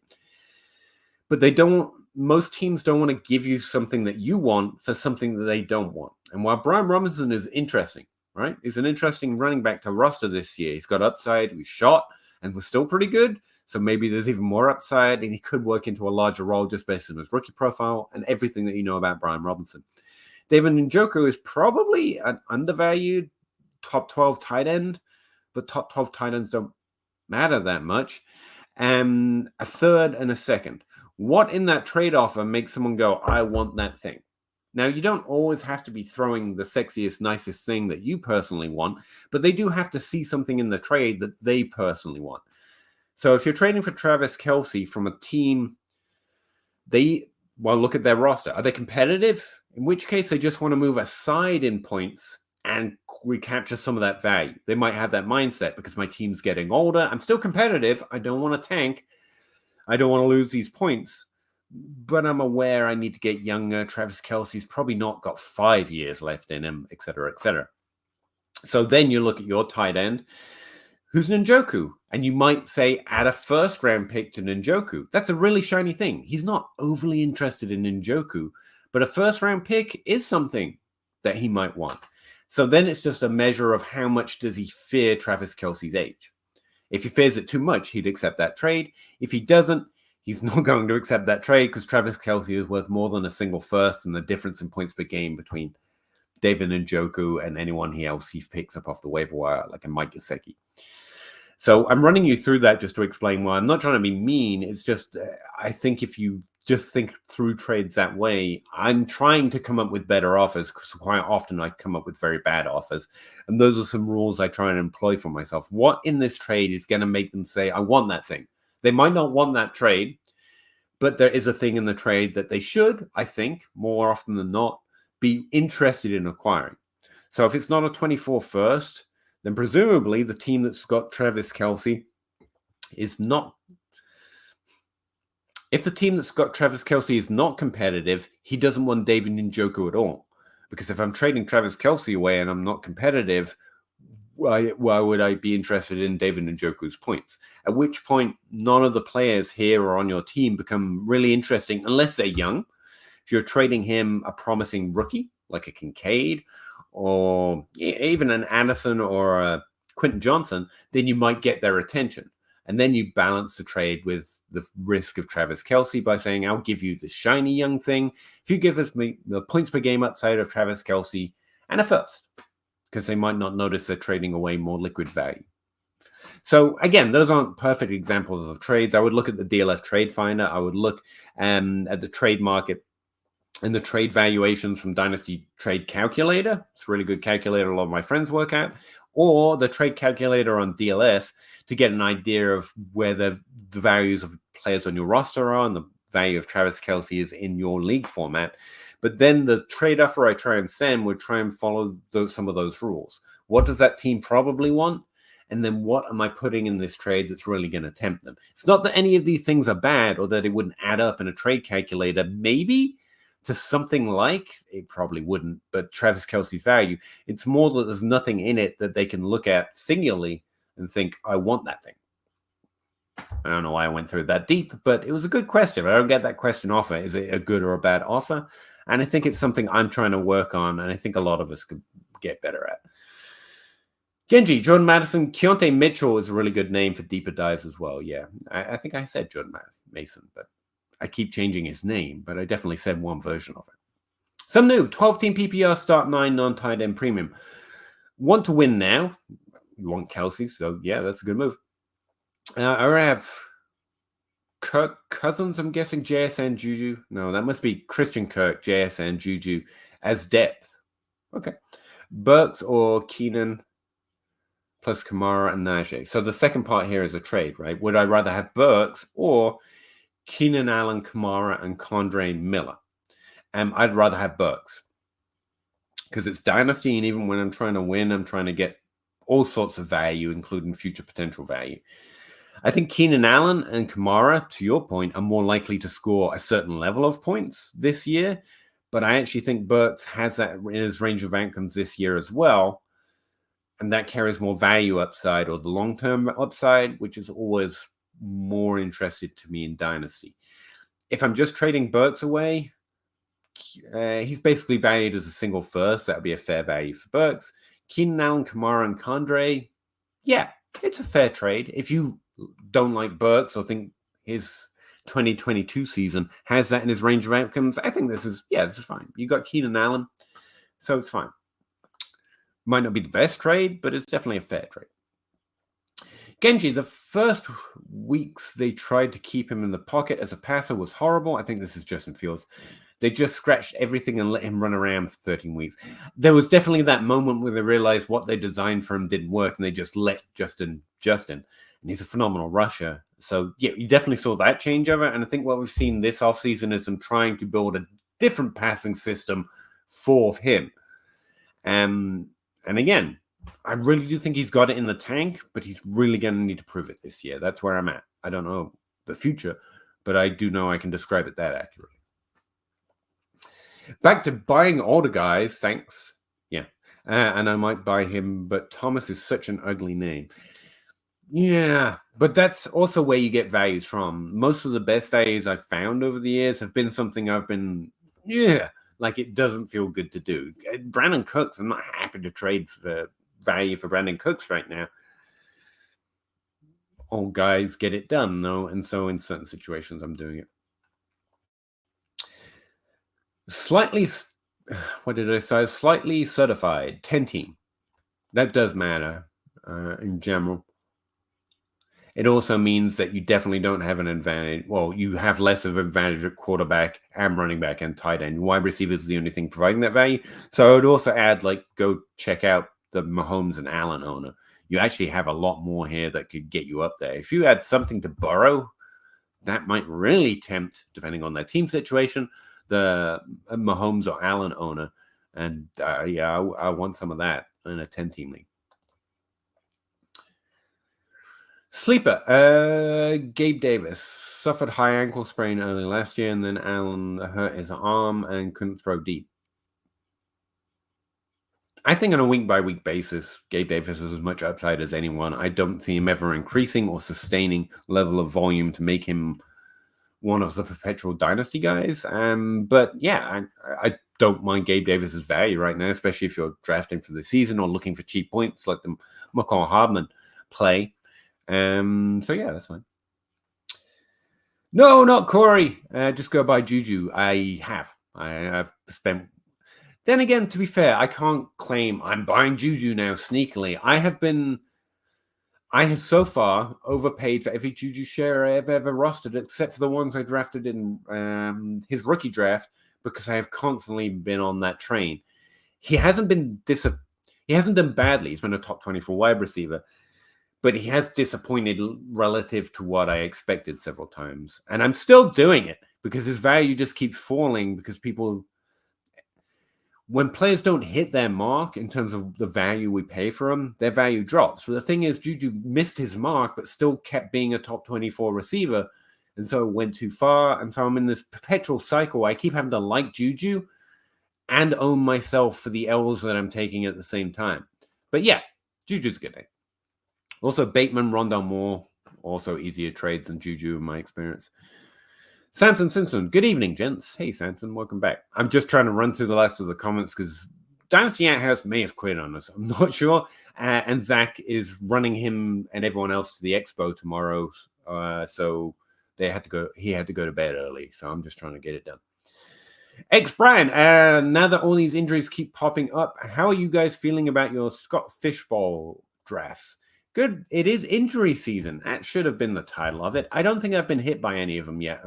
It's one of the years where I'm getting lucky. I can't even remember my team. Let me take a quick glance. Josh Allen, Kyler Murray. Oh, I drafted injured. Aaron Rodgers, Barkley, who's now signed. So that was my big fear. Roshan Johnson, Jordan Mason. Look at that. Damian Pierce, Deuce Vaughn, Adams, Bateman. I'm a little sad about Bateman, but I kind of drafted him as if he was injured, so I'm not too concerned. I actually added McCall Harmon on this redraft roster. Quentin Johnson. Wanda Robinson is still out, but he's been injured since last year, so I don't think that was new. Zach Ertz is also out, but I don't think that matters. I haven't been hit by any of the injuries yet, so far I'm feeling pretty lucky. Corey Davis or Richie James? Corey Davis, but yeah, fair comparison. X Brian. Also, can you guys tell me your favorite pick you made in your Scott Fishbowl draft? Where do you think you got the best value? I got top 1%, 99th overall in that league analyzer they made. That's awesome. That's awesome, X Brian. I think Rate My League did some of those, so you might be talking about the Rate My League system. Congrats. I can tell you that Zach's favorite pick is Michael Thomas because he was just talking about him, and he got him in the 10th round, I think, of Scott Fishbowl. That would be my best guess. My favorite pick, I felt good at Kittle in round 4, but it also feels like a reach based on the way the rest of the draft went. Juju, Bateman, Quentin Johnson. My best value, because I tried to draft a value at every pick and I didn't find huge swings. Saquon Barkley falling to me in the second round, who's meant to go a few spots earlier, is relatively a high value, but I mean, it's not out the ordinary. I drafted it in a really strong league where ADP was not so shaky. The reaches made sense. I didn't find a lot of excess value. I think my best was probably... I really reached on kickers here. I was desperate. My best was probably Quentin Johnson in the 11th. Again, rookies points per game upside in the second half of the season kind of a play. Yeah, that's probably my favorite. I did like getting Kittle on the 4th, though. That seemed good. But it wasn't exceeding value. Again, my league's pretty sharp. I should not have chosen the Cracker Barrel division. I tell you that. Puff Pass Kick, after Zach goes to bed, can we talk about how awesome first-round rookie tight ends are? Yes, we can. They actually kind of suck. Kyle Pitts is the exception, and so was Evan Ingram, to be fair. But again, I would point out, like, the best tight ends have never been drafted in the first round. They've never been the first tight end drafted in rookie drafts, apart from Travis Kelce, but it took an extra year because he got injured that one time. And so there was actually a value dip before it happened. Yeah. First-round tight ends and rookie drafts have been a rough go, but that's because the hits that we're looking for are so rare and unusual. It's Kelce, Graham, Gronkowski. These guys have been incredibly unpredictable, and they have very little in common with each other. Well, they have a few things. Kittle, undrafted in the NFL, you know? Later, Zach. I'm catching up with myself at least. Brian, what are your top 3 players you think could join Mahomes, Allen, Hurts, Jefferson, Chase this year? Oh, okay. Or who's going to add to that top tier list? I don't know. No one has the hype coming in. Like Allen, I was on the wrong side of it, by the way. Had that hype of the Bills, loved him, and he's gonna. And there was a big horde. The same with the Patrick Mahomes. Like I was part of the Patrick Mahomes horde of he's good. You don't get it. Don't talk about me. Talk to me about college QB passing systems. I don't care about air raid. Same with JJ, who's there's a big crowd of JJ rosterers, and then he had one of the best points per game seasons ever. So and Chase was that dude for all his rookie draft as well. We tend to double down when we get things right. So this year it would be Anthony Richardson. If he goes off this year, he'd jump into that tier pretty quick, I think.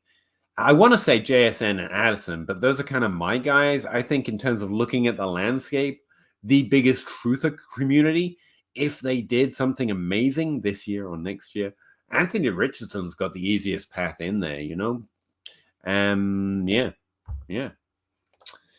BMI Twitter is awful. BMI arguments are awful. So is BMI, actually, a literal trash stat that's not good for assessing health. Like, it's not good at what it was intended for, which is actually racism, but it's also not good for what they later tried to adapt it for, which was judging health across the country. And so it's literally not used for any of the reasons it was initially conceived. Again, because the initial one was a racism. And this, if I remember right, and the second one was it turned out to be fairly trash because it's about body shapes and sizes and like all that affects BMI and it doesn't accurately assess health. Twitter is awful. I mean, X is awful. I always kind of like Twitter. Samsung, mute button tends to help. Yeah, depends what you're there for. I've met all of my friends there. Like, this is how I found a community of people that I enjoy and do all of this stuff with, so it's hard for me to really hate on it. Chase and JJ on the same team is nutty buddy. That's a really good wide receiver call. Peter, you better get on the Shroon train before it's too late. It's one of those ones where I'm just going to own it. Like, I have an evaluation. If it doesn't work out, I try to be the quickest to adapt first because I don't want to be wrong twice. But there's no point of me mealy mouthing it. Well, I think maybe he could. No, he doesn't look good to me. Sorry. Peter actually thinks of what the other people want in trade negotiation. This man needs to be protected. That's fair. I do suck at trades. Genji, I agree. Loads of laughs. Also, this trade offer for Kelsey is terrible. That's true. I can swear here, but for some reason I always avoid it. It's something about having kids. You get used to it. I don't know. Samson, it's okay. He's just a noob. He's learning. I'll learn to be more toxic. I promise. Pierre, how many leagues do you play in? A small secret is I got bored and added too many. I've been playing in 5 leagues for the last 3 years, and the last 2 years I've actually tried to wake up because I've stopped playing as actively as I want to. I was trying to get more active. But in doing that, I got bored of the lack of activity. Like, you can't do something every day. If you only have 5 leagues, there's barely anything to do most of the time. So I added a bunch. I've got 3 new leagues on Sleeper, 2 new over here on MFL. So I haven't counted recently, not including redraft. 5, 6, 7, 8, 11. That's not including the Scott Fishbowl, the EFFC. So too many. I've got to cut down again at some point. But now I feel obligated to all these new leagues. Peter loves Juju. Too much. What do you think about Dameon Pierce draft ADP in the early 5th? I drafted him in the Scott Fishbowl. I don't think he's great. I know exactly what he is. He's capable in an offense where he should get volume. And we were excited about that for Madison and Tony Pollard, who, to be fair, both have better efficiency stats and so on and so forth. I think he can break out into the top 12 on volume alone this year because he's in the career year to do that, and there's no real threat to him getting that volume. So I think he's a decent value for competitive teams.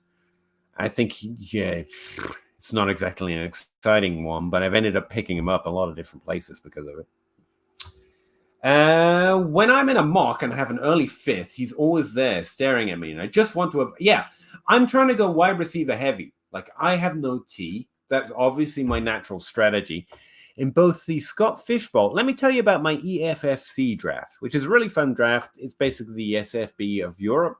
I'm trying to earn money for a bunch of different charities, but specifically, their main focus is mental health in sports, which I think is pretty awesome right now. And I'm having a good time in the Clubber Lang division. It's fun. So far, I have drafted, it's a super flex, Justin Herbert, Bijan Robinson in the second round, and then I went AJ Brown in the third, trying to get back to my roots, right? Followed it up with Russell Wilson, which I feel a little bit shaky on at this point. Then Travis Etienne, Damian Pierce in the sixth, by the way, Genji, or whoever said it. Followed by DJ Moore, because I'm desperately trying to get back to wide receivers. Followed by DeAndre Swift. Like, I have done almost nothing but draft quarterbacks and running backs because that's the value that's falling to me. And Damian Pierce fell to me, in my opinion, a little bit in both the Scott Fishbowl and the EFC. In redraft, he seems like I want to go wide receiver, and he's just sitting there. And I ended up taking him both times. I'm sure you have many options, but I'd love to apply to fill in whenever guys ever need a body. Sure. Yeah, that'd be fun. We don't have many guests on, to be honest with you. It's just Zach, and occasionally Outhouse turns up. But if we're ever looking, I'll keep you in mind, Samson. Thanks. Genji, I was just typing Anthony Richard. See? Same wavelength. Trey Lance. Again, the way I play, the question isn't, I'm never going to know until it happens at quarterback. I think it looks like the team is shaky on whether they're going to try and find out anymore. The draft capital they spent is a little while away. Brock Purdy did so well. They have a roster with, honestly, studs at every position. They're ready to try and win. I don't think they're ready to try and experiment or ready to try and develop. He could definitely rock with that roster, but as they have continually proved, almost anyone can rock with that roster. And I think if there's any question at all, if Brock Purdy can execute that offense, they were pretty happy with Jimmy G. And I think they'll just go back to being happy with Jimmy G. If Lance can be that with his rushing, that's what they want. And if it's not feeling like they see that evidence in practice and everything else behind the scenes, just based on their lack of enthusiasm for him starting this year. So, yeah, that's where my head's at. I think he's more risky than likely at this point. But, yeah, I hope he's good. I root for the player, you know. Nick Lowinger. Sorry, I'm terrible at the names. If I have the 101, Bijan Robinson, and don't have a strong QB2, so I'm thinking of exploring a trade for Gibbs, would you do that? Would you try to do that? And what do you think it would take, including owning all my 23 and 24 picks? You own all your 23 and 24 picks. That's why I'm going to read that. Like, you don't have to go get them back. You already have them. All right. You can always make trades. What you have doesn't determine what trade is good or bad, though. It does determine what trades you might be more or less interested in. So that's a good point, just to be clear why you should be interested in it. Gibbs is a really solid target this year in drafts.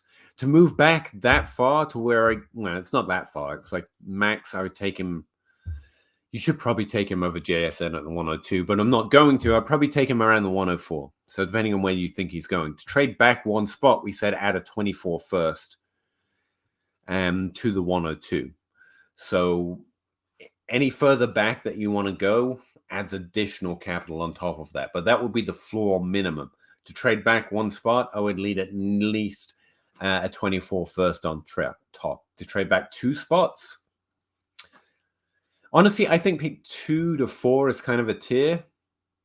Yeah, I think that's fair to say. I found that's it. I had to reason it through, but that's what the value is. It's trade back one spot or 3 spots for that matter. Whoever's interested in doing that, wherever you think Gibbs is going to go, and you need to ask for their 24 first, and hopefully as low as first from the worst team possible would be best. But yeah, I think that's the price. Would I do that? No, I probably want Bijan Robinson, but I think it'd be very fair to. I think that's fair. I think Gibbs is a very good prospect. So yeah, I probably I will also have Jason and Addison over him, but Gibbs is a very good pick there. I think that's a clear tip. Samson, I applaud you for playing redraft still. There's a lot of fun in redraft. Okay, I play in the Scott Fishbowl and the AFC still, and honestly, every time I do it makes me thirsty for it. The angst and anxiety of a dynasty roster or trying to be active in a league that's not gonna be for a large portion of the time, or there's hardly anything to do most of the time. Redraft can be a lot more fun. You can just look at Christian Watson and say, it doesn't matter, that upside is definitely worth it, instead of having to do all this background work on how often players improve, how much, and so on and so forth. So, yeah, I absolutely do like redraft. I don't have enough time for it, considering everything I do in Dynasty. But, yeah, I still play. 100% agree with you, Samson. I only play in one redraft league. Now that's been around since 2011. As long as you're having fun. I do best ball on underdog. That's what I tried to do last year, like, try to get my redraft fix. But honestly, I just didn't have the heart to plug $100 into it. I earned money last year, but I just never got around to it. I've been really busy this off season, I think. But I do like drafting. That's part of redraft's appeal. You can just keep drafting. Nick, appreciate the help. I would want to get rid of Bijan. I'm interested in getting Gibbs to pair with Bijan. I'm interested in getting Gibbs to pair with Bijan. How would you get rid of Bijan to pair with Bijan? It's a 1 QB league. Sorry for not being clear enough. I'm sorry for not understanding. I don't know how you would get rid of Bijan Robinson to pair Gibbs with Robinson, if you know what I mean. Unless it's like a David League and you already have one on your roster or something. I'm not sure I'm understanding exactly. I wish I had more questions. I don't. No, honestly, I really enjoy talking to you guys, obviously, and girls, and everything in between. But with that, Zach, honestly, the quality of the answers does go downhill, you have to admit. Oh, Samson, something else. Always good to catch the show, Peter. Love the insight and great questions. Everyone, good night. Thanks, Samson. And yeah, same to everyone. Good night. I'm going to do the look behind you thing, but then lag behind actually pushing the button. So the effect is somewhat muted, mainly because I always want to just spend an extra few seconds just to check no one actually has some questions. Because technically, I don't like doing the disappear thing. Oh, James. In competitive Dynasty League, do you have any theories on trading with someone to hurt or freeze out another team? If it's in the rules, you're allowed to do it. Do I specifically try to do it? No, because I think it would feel a lot worse to think I'm so mega brain that I know how to, and then it goes wrong. But there are some moves, and sometimes when teams, one of the biggest ones is quarterbacks are least valued in the startup and rookie drafts.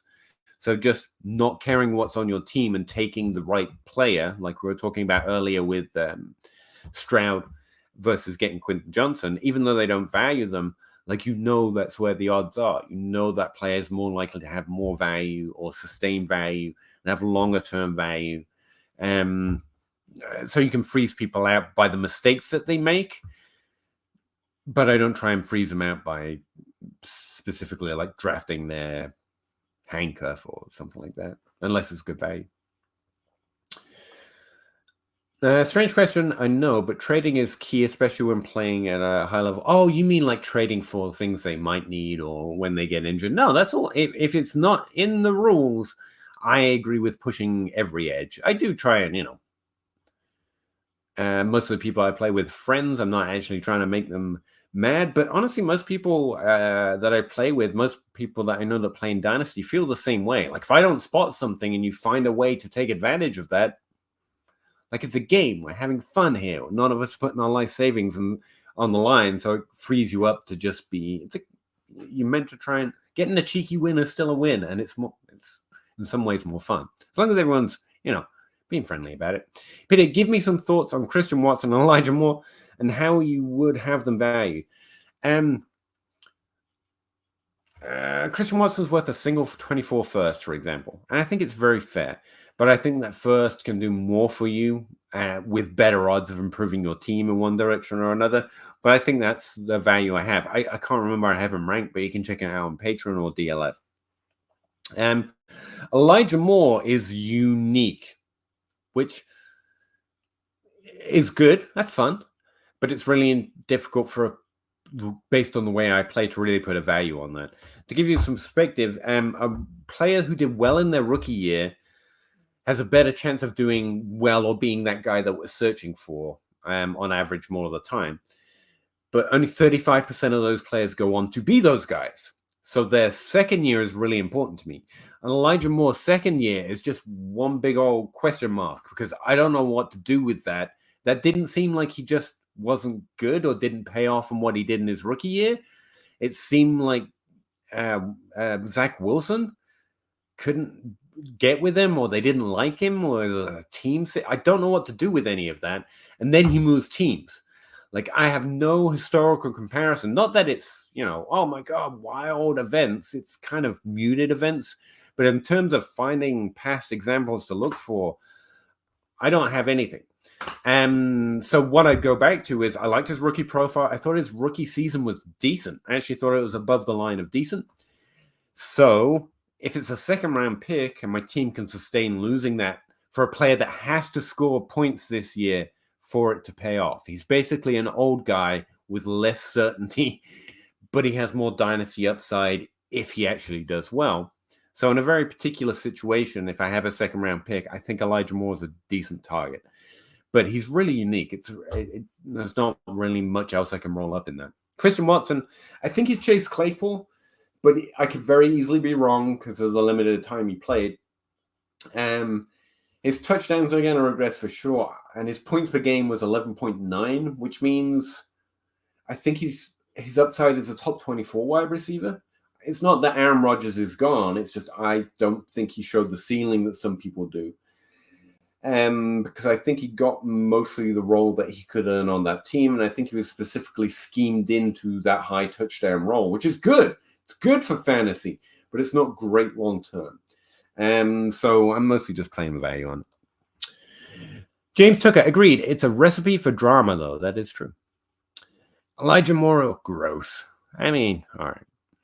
Nick Lowringer, I'm drafting Bijan with the 101 in our rookie draft this year, which is in a couple of weeks. I'd look to, you're looking to add the 102 to the, okay, I'm with it. I don't think you have the horses. Most teams wouldn't have the horses to get the 102 after drafting the 101, because the value of that 102 is at least 2 firsts in 24, presumably, or a later 23 first and a 24 first. And you're probably going to have to add a player onto it too. What is Gibbs worth, and should I try for it? That tier of player, I mean, he's worth 1 rookie pick, because that's what it is. To trade into that rookie pick, what I've tried to do, and the few times I've been able to do it to get Addison, I've added like the 6 and the 12, the 106 and the 112 together to go up to the 106, the 104, the 105 to get Jordan Addison.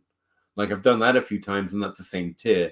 So that's basically what I'm looking to do. I don't want to trade my 24 first because that could be anywhere.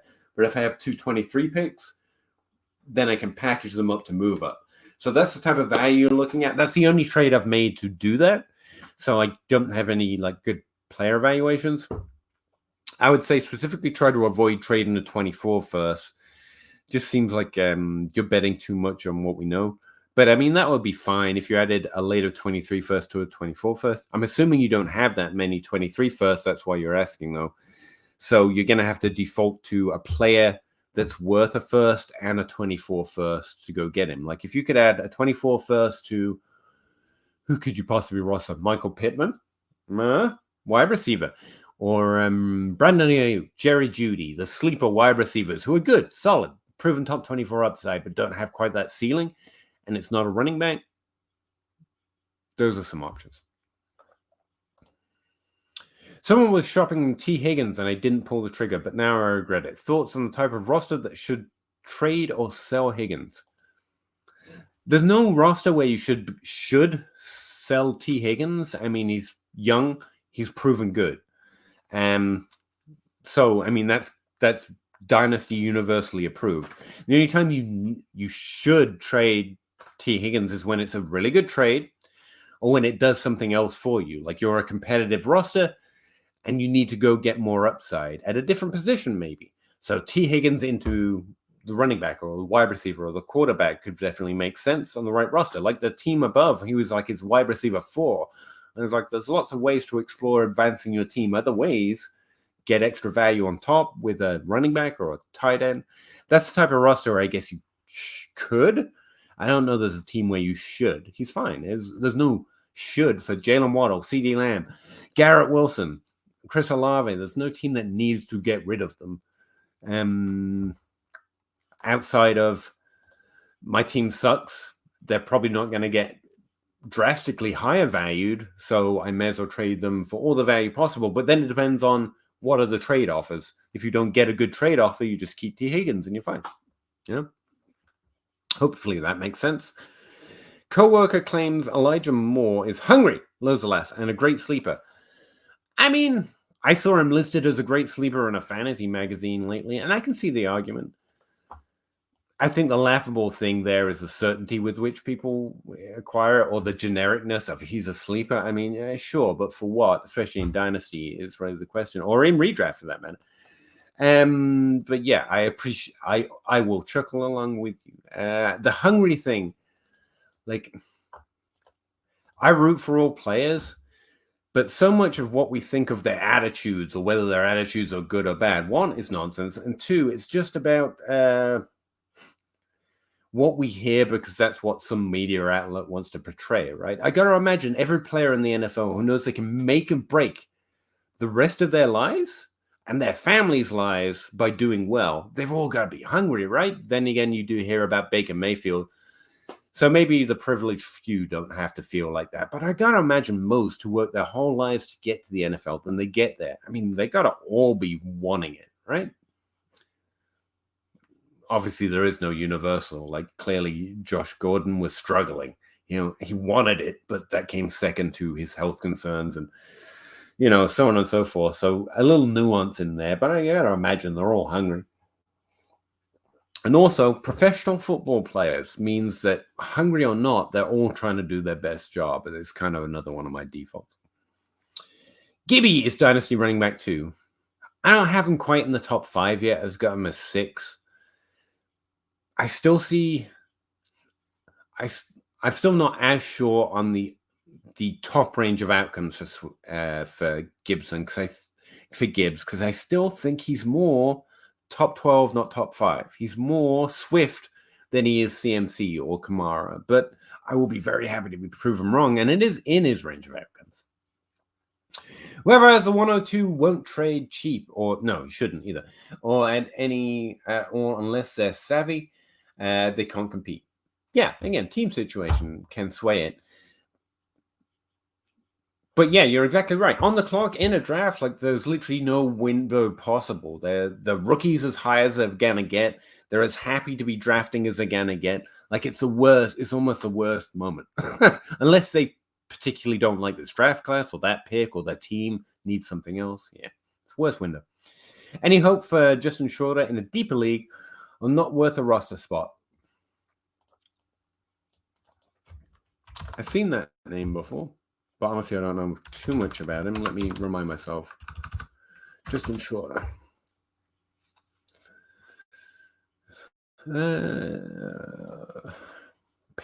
Penn State player. Wide receiver, 6'5", 228 pounds, listed on his college profile. Notably shorter in the NFL. 5th round, 150th overall. I like him because he was drafted so late. I think that's probably too deep for most Dynasty teams to be rostering wide receiver, but I don't watch the tape. And, you know, if you do, that is an area that you can exploit. It's information I don't have, you know. I don't think he's worth the roster spot in most Dynasty leagues, but I'm not going to tell you not to roster a deeper drafted sleeper that you like, but yeah. Genji, not worth it. Is Hutchinson on waiver wire? Not on my leagues. Well, actually, he is on one because I can't find the running back. I won't drop any of my running backs for obvious reasons, everything I say. And I can't find anyone to trade for me where I get an extra roster spot. And I had to choose between him and my depth running backs, and it's the depth running backs. I'm sorry. The process is the process. Thank you. Sorry it took so long to explain, but no, it wasn't your fault, Nick. It was mine. And no, that's literally why I'm here. I love talking to you. I'm enjoying having this conversation. So you've got nothing to be sorry for. Or grateful for, to be honest with you. You know me a favor. I appreciate you. Genji, single QB, I'd offer a 24 first and a 24 second. I would jump at that chance. I was putting a much higher valuation on the 102. Joe E. Oli? Oh, I'm sorry, Jojo. Hi there. Quick question. Which side do you like more? Richardson plus Walker, Fagino plus Bijan Robinson? Bijan Robinson. I will take my risk at the Dynasty running back 1 and not the quarterback. I'd actually take the risk on the risky running back over the risky quarterback selection in Superflex. Again, the quarterback is probably the better answer, looking for upside and stuff, and where he has the path to being one of those guys in the top tier of value.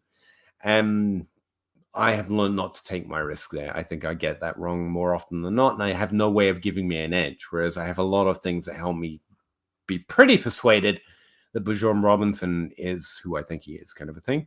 And Gino's fine, solid, good. I'm assuming Walker is Ken Walker as well, which I don't think Bijan Robinson, I don't think he has the same upside, even if he didn't have Zach Charbonnet. James Tucker, Mooney, and a 25 first and stuff. And Marshawn back at running backs, yeah. For Quentin Johnson. I like Mooney, but yeah, I would pay that for Quentin Johnson. And you got extra added to that. Yeah, I'd throw all of that just for Quentin Johnson. That's fine. You got the first and Mooney. What's the take? I think you're underrating Quentin Johnson a little bit. I really liked his rookie profile. He's kind of the lost wide receiver in this class because everyone's hot for JSN and Addison. You got Zay Flowers, which there seems to be a big. If you watch, you see a lot more upside. His stats are fine; they're pretty good, and he got draft capital. That's where I'm at. But a lot of people see a lot more upside. Like I've heard Antonio Brown comparisons in terms of the role that he was playing in college and how good he was at it. So, I mean, yeah, if you're in on Zay Flowers, you're really interested. And then you've just got the Quentin Johnson. Great prospect, downfield player going to Justin Herbert, who's going to throw down the field more and is already a really good team producing a lot of fantasy points. Like that's the guy that gets forgotten a little bit. And Mooney, I think, is really solid. His best breakout window was last year, though. I kind of side towards Fields continuing to struggle. And that's why Mooney didn't break out, but he's got less draft capital. They added other pass catchers. So it's not that makes him worse or they're going to vacate his targets. It just means that team's losing somewhat faith. And with less draft capital, that's always a negative sign. I do like Mooney at value, but I much prefer Quentin Johnson just as a dynasty play. Those are the thoughts I can come up with right now. Keep Trade Cut has Gibbs running back 2, Sleeper running back 5. There you go. I'm just wrong. Genji, I'd love big time throws, and if I'm not mistaken, Geno Smith was number 2 behind Josh Allen in 22. Peter, maybe you could go into a bit more depth on big time throws. I can't. I don't do QB metrics. I do know it's a relatively new metric that has stats since 2014. The problem with QB metrics, where there are so few, has so significant volume, and we have so relatively few development processes in terms of draft classes that have come in, work through their progress, and then we find out who they are by year 4, 5, 6, whatever, that there's relatively little historical trends I can possibly hope to pull up on a lot of the good new QB metrics. Big time throw is interesting, and it does seem to be associated with the quarterback, not the roster or the receiving depth chart, based on my conversation with Chris on the podcast, however. So it looks like it has a lot of promise. The problem with QB stats, where QB is such a difficult position, just based on other stats that have investigated exactly through the same arc, a lot of the promising signal ends up being regression to the mean, random sample variance, there's really not a lot that consistently helps us out with quarterback development, at least, or projection into what they're going to do the following season. But Chris did seem to really like big time throws, and he does a little bit more of that than me. So no problem. Gino has DK, Lockett, and now gets J. Yeah, they're building around him too, but he also just had a fantastic year. So. But it's also the Seahawks. I mean, never rule out the Seahawks Seahawking and just doing something you don't expect and that's weird and mostly revolves around mashing people into their line of scrimmage as often as possible, no matter what the score or how often they lose. Have we projected market share for each player? Yes. I bet Quentin Johnson ends 21% target share. You want projections? They're up on Patreon too. The last time I updated them was about 2 weeks ago, and I posted it back on Patreon. But let's see. For this season, Quentin Johnson's market share projection based on my ADP consensus ranking model. His target share is coming in at 16.8%. But then again, the market also has Keenan Allen priced at a place where he is only getting 17% target share per game. So, yeah, they're undervaluing Keenan Allen a lot more than Quentin Johnson overall. But Quentin Johnson and Dynasty undervaluing is a lot more interesting, you know. I actually have overall... I don't have it on the quick lookup team sheet, but I actually do have the projected overall opportunity, not just target share somewhere. James Tucker, how do I get in a Dynasty league with you? Well, right now, it's going to be pretty tough because I've already added too many. I am thinking about doing more Patreon leagues. One, because I love my Patreons and we have a good time in the Discord, and it doesn't seem like I do enough with them, and I thought that'd be a fun way. I only have one so far, and obviously it's filled. I don't know, man. Sorry. Get in the Scott Fishbowl, join my division, or watch this space. If I ever start another Patreon league or have another opening or have open spots in my leagues, I will share that information and try and get people to join. So, but I don't have like a regular Trade Addict League thing that Russ does. Hype is low on Madison. It was high earlier in the offseason, but then everyone got bored of it, I think. But if I can stay put at running back, yeah, he's a volume play. He should get the job done. And he's actually been pretty decent. Not Tony Pollard decent in terms of efficiency and target share, but pretty decent in a relatively small role behind Dalvin Cook. Yeah, he looks like he should be able to get the job done. Enough, you know. For his ADP, he'll get you the points you need. Meh on Matt. Yeah, that's probably best describes exactly what I just said there. Yeah, it's fine. It's good. It's fine. I'd avoid at price. Really? Has he gone up? Last time I checked, he was like behind Damian Pierce. What are the rankings I've got over here?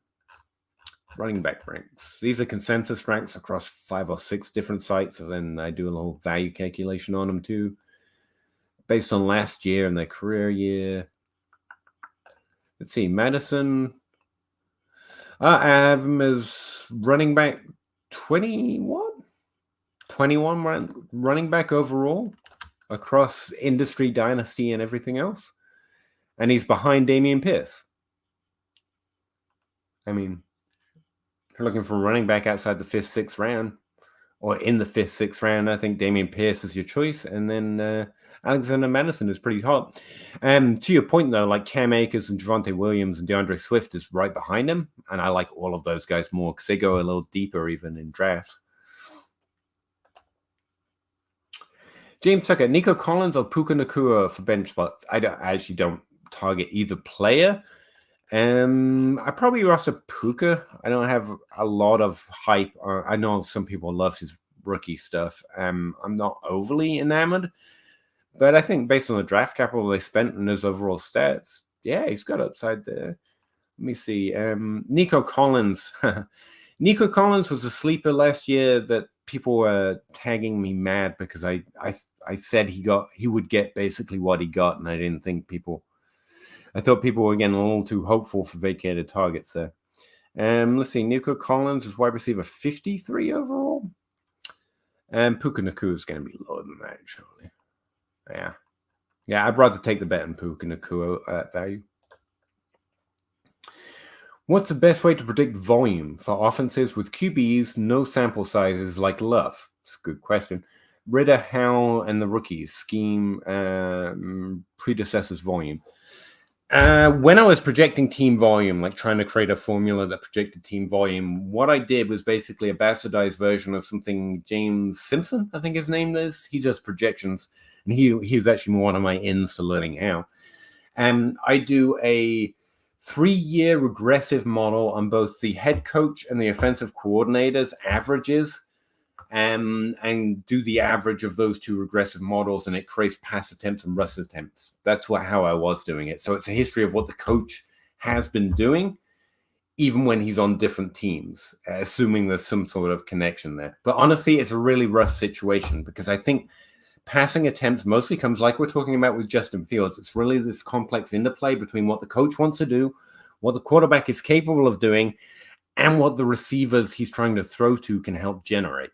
So, especially where there's so many questions on that offense, it's going to be pretty rough to do. No team history and such. Underdog has him as 58.3, running back 18. Okay. He's gone. Best ball ADP is almost its own thing at this point because everyone spends so long talking together on social media and stuff, and they kind of drive their own little micro market within that market.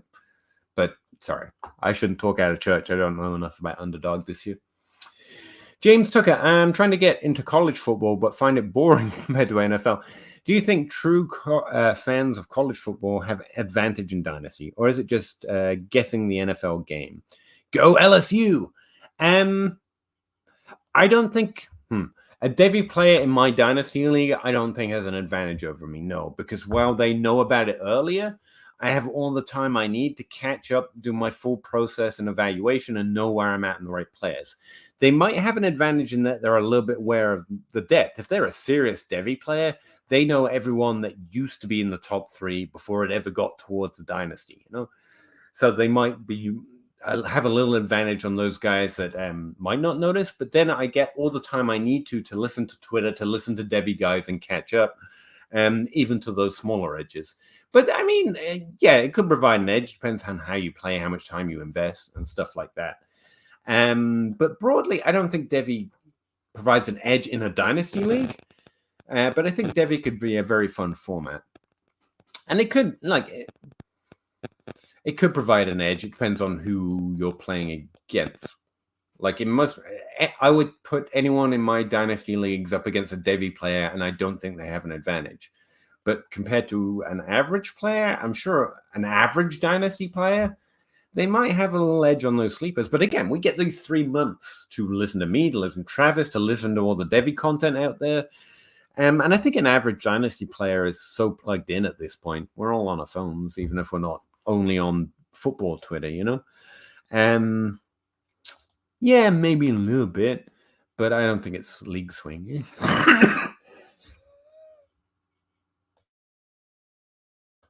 Sorry, I just died for a second. I don't think it's league swinging or anything. So there's no reason to do anything in fantasy football unless you find it fun. So if you don't enjoy college football, I wouldn't say you definitely have to grind out the Devy, man. No. Play what you enjoy. I think we can catch up as much as we need to. You guys watching Hard Knocks, I'm predicting a lot of people putting Garrett Wilson as a top 2 Dynasty wide receiver, courtesy of the hype machine. He's top 12 and he's already top 5-6 in Dynasty, and that started back a month ago. So yeah, I can easily see him getting there. It made Swift the top 3 run. The Hard Knocks bump. It's underrated, but it does happen. But it's the same as the training camp bump and the off-season just buzz. Anytime we see a player do something good on camera, it's exciting to get exciting about players because technically, secretly, we're all just fans, real big fans. Am I watching it? I will if I can. I don't go out of my way to watch a lot of TV, but if I get a chance, Hard Knocks will be one of the things I look up to try and watch. Yeah, because I like these players. I like the environment, even if I don't personally think I glean a lot from it. I enjoy it. Yeah, I like following the story. Xavier Hutchinson. He's a skinny, taller wide receiver in Houston, if memory serves. Limited role, projected into the NFL, but he was actually fairly good in college relative to the conference he was playing on. He didn't get a lot of draft capital, but he's interesting enough. You should check him out. Run your process over him, see if you like him. Sharadic. Sorry, I'm terrible with names tonight. You found coaches' tendencies are stickier in terms of predicting volume than QBs. Yes. Well, it was just a good baseline method, because QBs and coaches tend to have a connection. You'll notice, like Aaron Rodgers played with the same head coach and offensive coordinator for a number of years. But you also want to. It's also a way of throwing into a random variable in there when you take the head coach and the OC, especially when you've got a little bit of different coaching history. They've been on different teams, because ultimately you just want 2023, in this case, is kind of unpredictable. So you want to take the best regressive trends of the people who have the most influence, head coach, offensive coordinator, and you could throw quarterback in there. That would be fine. And then you want to throw a random variable at it. And the way I did it was by creating a little regression model for all three, taking the average, because that's random. It's random what that average would be on, especially if they have different histories. But yeah. And again, honestly, if you're looking for if you're trying to do projections, you don't have to create team projections. Shortcut. Mike Clay's projections are free and weird and wonderful. My projections are pretty cheap, and they create team projections, even though it's a model based on ADP, what players should do if ADP is right. So it's a little different, but it creates these volume numbers, and you just take them. I would really recommend Mike Clay, because he's literally ESPN's projections, and he gives them away for free. And you can just take those numbers as read, because that's probably as good as a result as any model that me or any nerd in his basement is going to create, right? I mean, Mike Clay doesn't know the future, but he works really hard, and he's got a pretty consistent history of doing well. Not the best. I've seen people beat his projections on a year-by-year basis. I think I've beat him a few times in certain positionals. But like as a whole, a holistic who is best, it's 4 for 4. But Mike Clay's pretty good, and he's giving away the projections for free. So you could just take the team projections in terms of volume and then work on the player projections from there. Honestly, a very fair method. But I understand you actually might just be more interested in, because honestly, I just like creating the models. But just thought. There's like a million ways to skin a cat, and there's even more than that to create a projection model. That's what I find about in my time making projection models. Genji, you're right about underdog, Pete. Although the volume amount of drafts going on daily, plus the ADP being refreshed every 2 days, seems like it's pretty. Oh yeah, it's reliable. It's interesting. It's edgy. It shows you. I've got it as one of the sources in that in my own model. I just don't rely on it particularly heavily, because it's also got a particular set of goals. It's emphasizing like the upside matters more.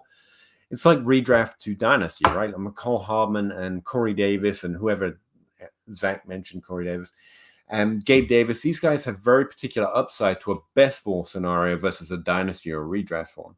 So it's also a very, I think, while it's reliable and a lot of sharp people are involved in it, it's like forgetting league format. We forget that it's very, what's the word? It's customized at this point.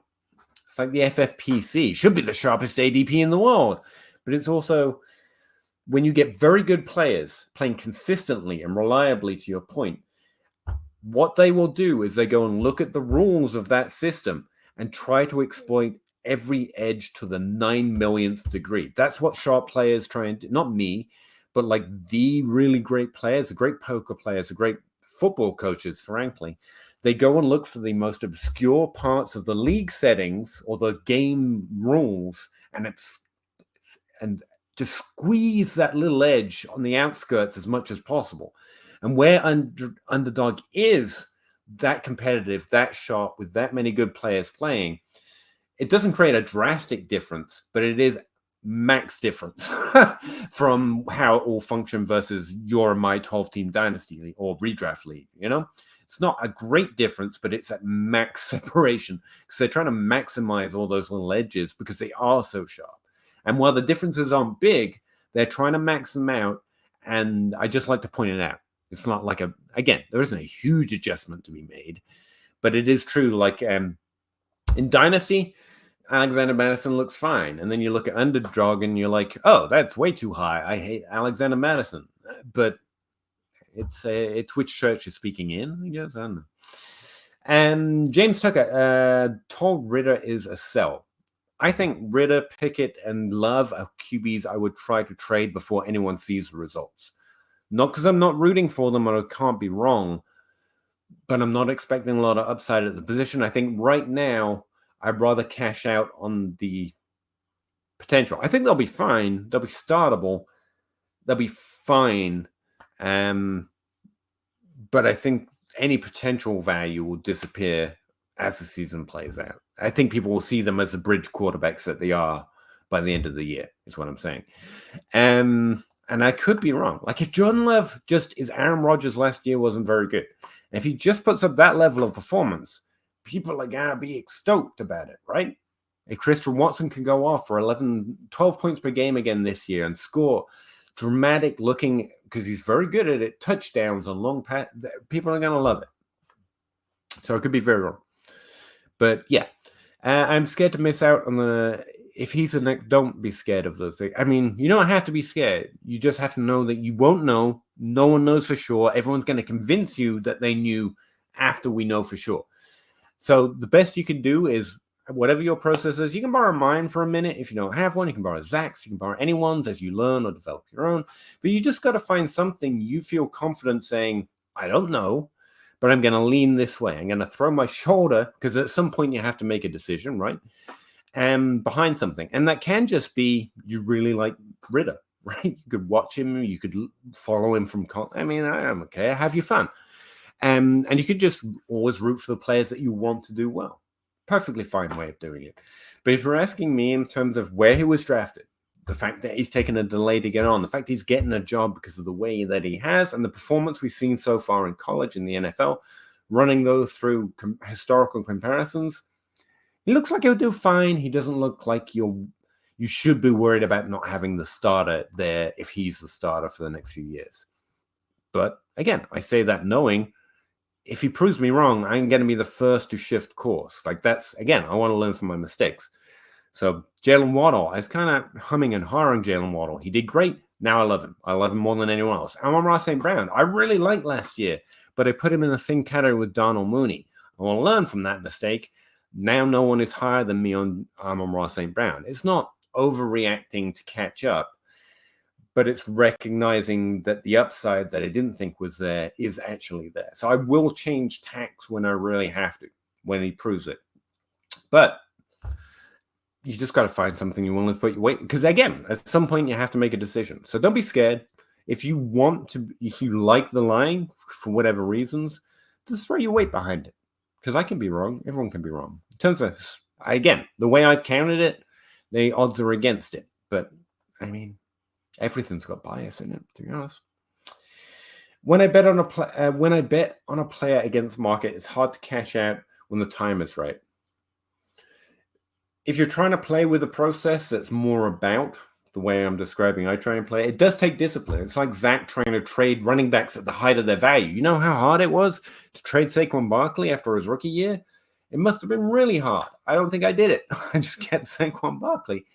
And it is hard. It takes a little bit of discipline. But what I always tell myself when I'm making moves, not based on the right feel or I really love a player's profile or whatnot, or drafting Stroud over Quentin Johnson, even though I like Quentin Johnson, is just remembering what you're doing is not betting against a player. We're still rooting for the player, but we're accepting that we're not smart. We don't know the future. We don't know anything better than anyone else. It's actually trying to stay humble. It's not trying to be giga brain. I know that this is the right move. It's trying to stay humble that you don't know. So what happens more often, according to your process, It's just a decision that you can make. It can be tough, and it does take a little discipline, because we all start playing just because, again, we're player fans. We just want to draft the players we love and play the players that we love. And you can't just play that way if it's too anxiety and causing. But yeah, it can be tough. Trade away T. Higgins for JT. It's even. Competitive team versus team that's could be competitive but is more interested in value. I would prefer the T. Higgins side. Wide receiver 1s are a hard buy in my league right now. That's fair. Any wide receiver 2s with wide receiver 1 upside to go buy before the season starts? I mean, yeah, plenty. Jalen Waddle, but I'm assuming he's a wide receiver 1 in your list here. But let's see. Waddle, T. Higgins, Devontae Smith are the 3 knowns, right? I'm assuming you already know about those guys. So scrubbing those off the list. Trying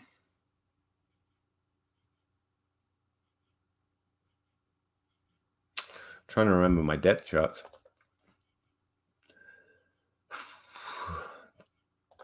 Brandon Cook doesn't really have wide receiver 1 upside. Let me push through the players here a little bit, because I can't remember my depth charts. It's late. If you're talking about wide receiver 2s in terms of ADP, Marcus Brown is a wide receiver 1 for his team. He's a wide receiver 2 in fantasy, and he has wide receiver 1 upside. I think Rondale Moore has wide receiver 2 upside in fantasy, so I don't think that passes your sniff test or your question here. Thielen did it? No. No. If Elijah Moore's doing well this year, Amari Cooper is still the wide receiver 1. Michael Pittman. Already said Waddle.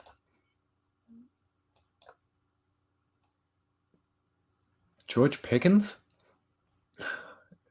I don't like it, because I don't think Pickett's going to... I think Pickett's going to score more touchdowns this year, by the way. I just don't think he's going to be overly Aaron Rodgers-like.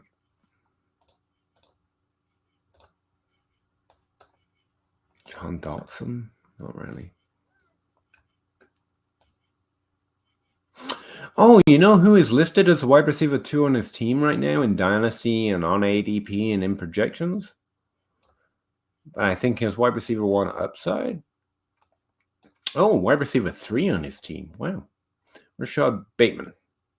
That's a name I'll throw at you. Yeah, I like Rashad Bateman that much.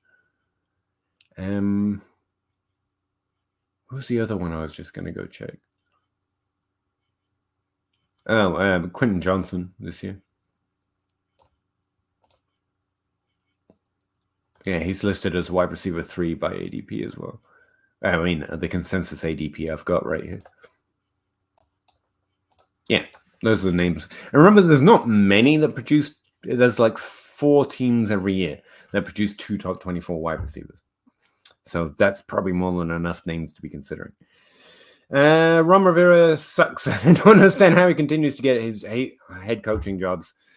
Wouldn't be able to judge. Want everyone want to work, but he should be a coordinator by now. Also seem anti-dynasty in personnel choices. Yeah. Yep. I understand the feelings towards coaches. I don't know who's good and bad. Ron Rivera might be good, might be bad. But I would say I've been talking about the same number of coaches since I started this, and it's pretty clear some of them aren't hitting the mark. It seems like we should have higher turnover or more new names every year, because it's a really difficult job, but it seems like they don't have enough of the great ones, personally.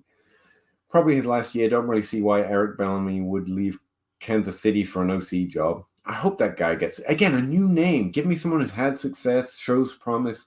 Let's just see what they can do. It's like quarterback. Like, why not? Because having an okay one is not good enough. Projections are essential, but I always bet against them, especially Mike Kelly. That's fair. You're the man, Peter. Good night. Thank you, Rambo. Love your movies. Genji, Clay is pretty good.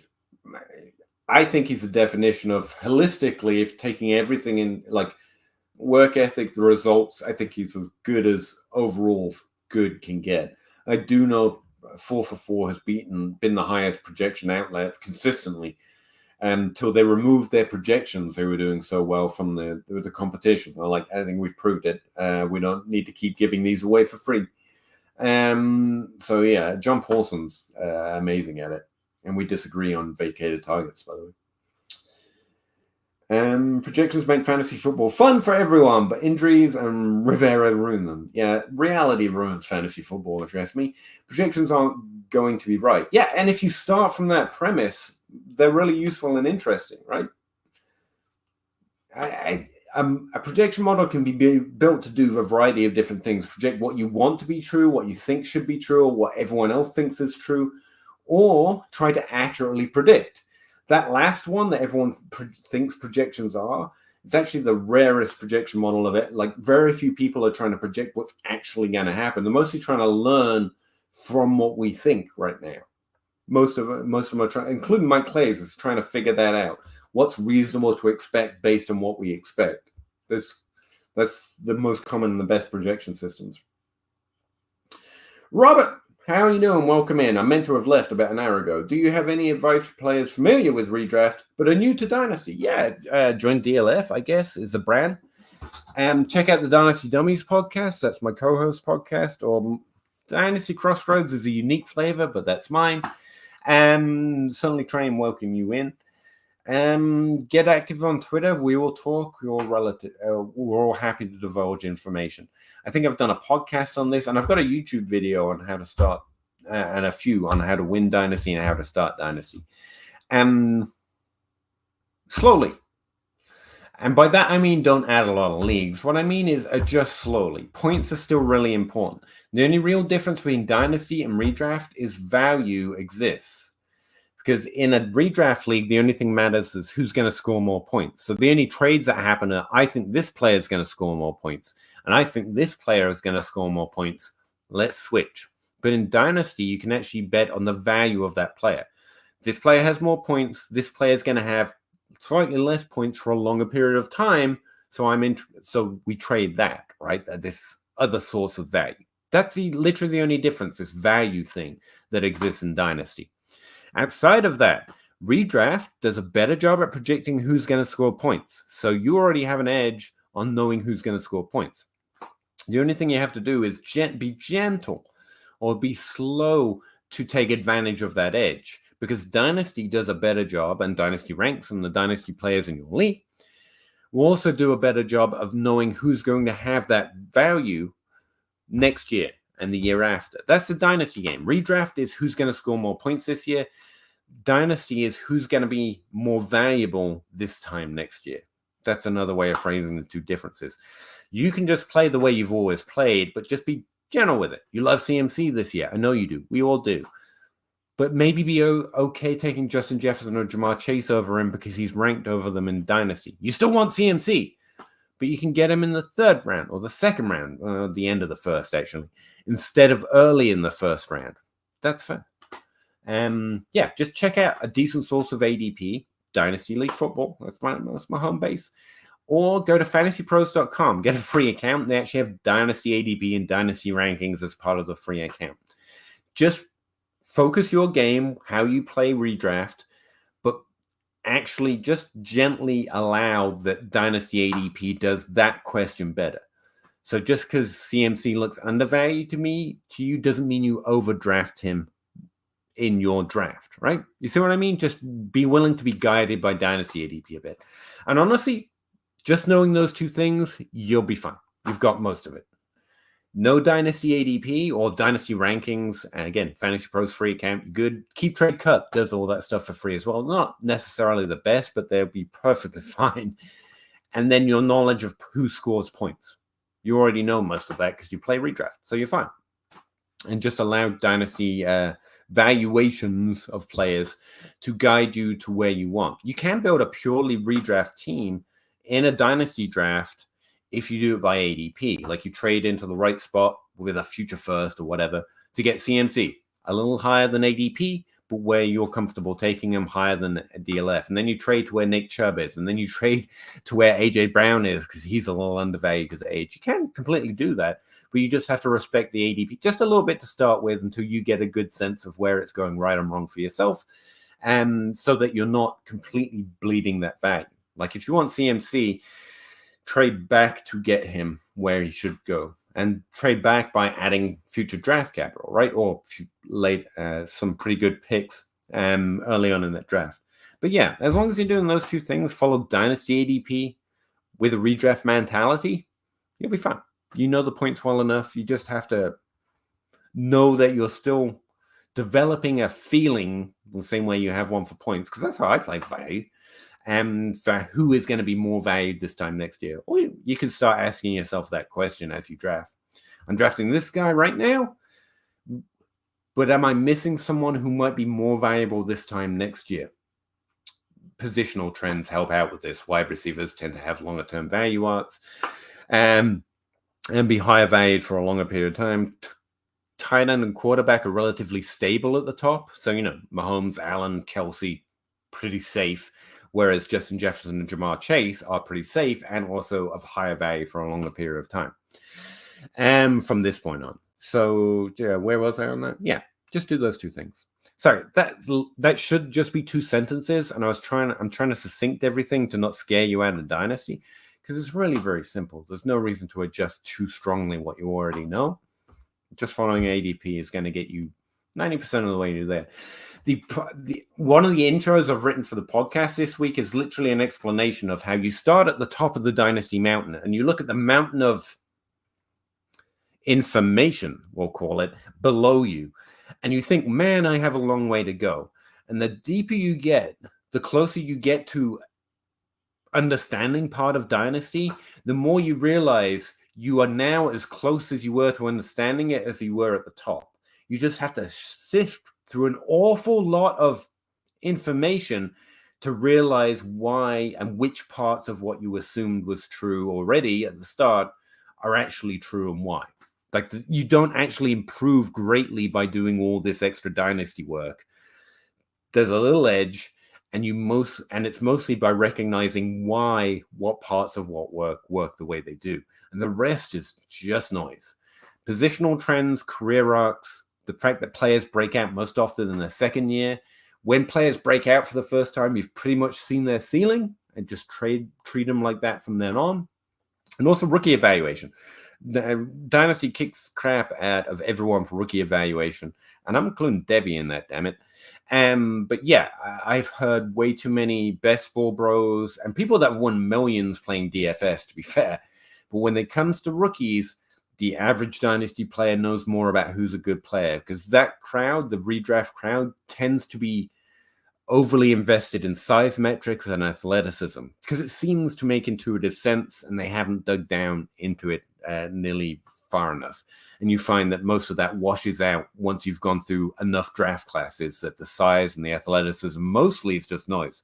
And it's really about draft capital and how productive they were in college. And that's it. Sorry. I've gone way too far into this, Robert, but hopefully there are some very succinct thoughts in there. FantasyPros.com has, or DLF, obviously named, that's who I work for. Really good sources. Check out podcasts. Hit us up on Twitter. Ask questions if you're ever uncertain. Everyone's happy to talk here. And get a list. Get a list of ADP and just play how you would normally play, but respect that the ADP for now is right. And you'll learn where you do and don't like it from a Dynasty mentality as you play or get familiar with it a little bit more. Do mocks. Regular stuff. Genji. If I had Ritter and Dynasty, I'd be looking to move off him as soon. Yeah. Same with Pickett and Love. Hey, welcome back. Are analysts correct to predict lower pass volumes for a team like the Packers? Right. It's hard to say whether they're right or wrong. I don't know. I've noticed, excluding true dual threat QBs, year one starters tend to throw as much. I haven't looked at it that way. Much more than their predecessors. That's interesting. I haven't looked at year one starters relative to their veterans that are leaving the team. You may well be onto something there. Looking at that situation specifically, I don't see a drastic reason they would attempt less passes unless you're expecting Jordan Love to be less successful at completing passes. Therefore, that reduces the number of overall attempts, if that makes sense. So they could be looking at it that way. That would be fair, but I don't know how much I would expect it to adjust down based on that. Because the Packers in 20 they weren't that high in passing, and they weren't that successful either. So I wouldn't see a lot of regression coming or a lot of reduction coming. James Tucker, Justin Ross, truther. Hello, me too. I'm just a consensus, I guess. I'm just anti-consensus, I guess. No's life is Tony can't get healthy. Do you prefer him or Rashee Rice? For value perspective, I've kind of been at Tony since his rookie draft. He's all efficiency, no volume, and I chase volume. But he's really impressive on the field, so it's been tense a few times, I gotta say. Between Tony and Rashee Rice, I'd choose Rashee Rice. Between all three, I'd choose Justin Ross. No joke, I'd choose Justin Ross. But Rashee Rice has an inline draft capital, but I really think Justin Ross is just as good of a chance, and he's easy to get. Rashee Rice for me. Tony, also I'm trading away now. Yeah, trading away forever. I mean, I'd love to see that come to fruition, but I don't. Hasn't yet. Somehow he's still an asset people want to buy. The upside of watching him, and honestly, his numbers when he's playing are kind of phenomenal. But again, that's kind of the problem with phenomenal efficiency numbers. They don't sustain. You can hold Justin Ross, but I try to sell him too now that he has some value. Package him. No, I'm going to hold. I don't think his value is near enough worth trading him yet, at least. I'm going to hold. Can Bijan and that talent make him? Yes, I think he's going to be great. Can Bijan make Ritter great? No. But it can help him be, I don't know, good. I mean, Jared Goff had Todd Gurley for a little while. If the team is doing well, that's going to help Ritter out. Because quarterback, while it creates a lot of the offense, like there's an interplay there, it also is also subject to the offense. So if the offense is struggling despite the quarterback, that hurts the quarterback's overall numbers, how he looks, and how the team feels about him, to be fair. So if Bijan's helping, that helps Ritter. Yeah. Can Bijan make Ritter great? No. He can't. I don't think if everyone's great on that team, it can't make a quarterback great. And I don't think Ritter's great, but it can definitely help him. Yeah. Love that. Thank you. No problem. I don't know what part you were talking about, but there you go. Do you love Ritter and Pickett's values right now and play much more than fringe starter production? No, but I want rid of it now because the minute they are fringe starter productions, I don't think people will even want them for that because they know they're temporary. There's no upside. Blah, blah, blah. It's Jared Goff, but we don't know he's still going to have a job kind of a thing. And I think that actually could do worse than Jared Goff. I'd rather Deontay over Pickens. I would too, but he's projected as a wide receiver too. And if he could actually get volume, and he has wide receiver one upside in his range. I mean, I don't think he's going to do it, but he kind of has it in his range of outcomes. I don't think Deontay was top 12 once, I think, but it's Pickens at this point. I'd rather have Deontay. James Tucker, Pickens is just a hype train. Not a strong one. I don't think, again, to the point just made, I don't think they're being overvalued. I just think any excitement or any, I want that in this trade-ness to him in your league is going to disappear once they see it. But maybe not. I'm hoping I'm wrong. See, trades for me more on, the ADP indicates where people are on them. That's fine. But right now, preseason, like we're doing, James, in the back of our head, we know we could be wrong. I know I could be wrong on Pickett. I know I can. And in someone else's head, they know they can be right, that there is more upside there. So while his value is his value, he's a 21st ranked quarterback. That's just fringe starter potential. Someone in your league or more people in your league might be willing to give into that hope and the dream. Rightly, because it's there, to be fair. Whereas after they see it, I think that goes. I was like, oh, no, he is the fringe starter value. Okay.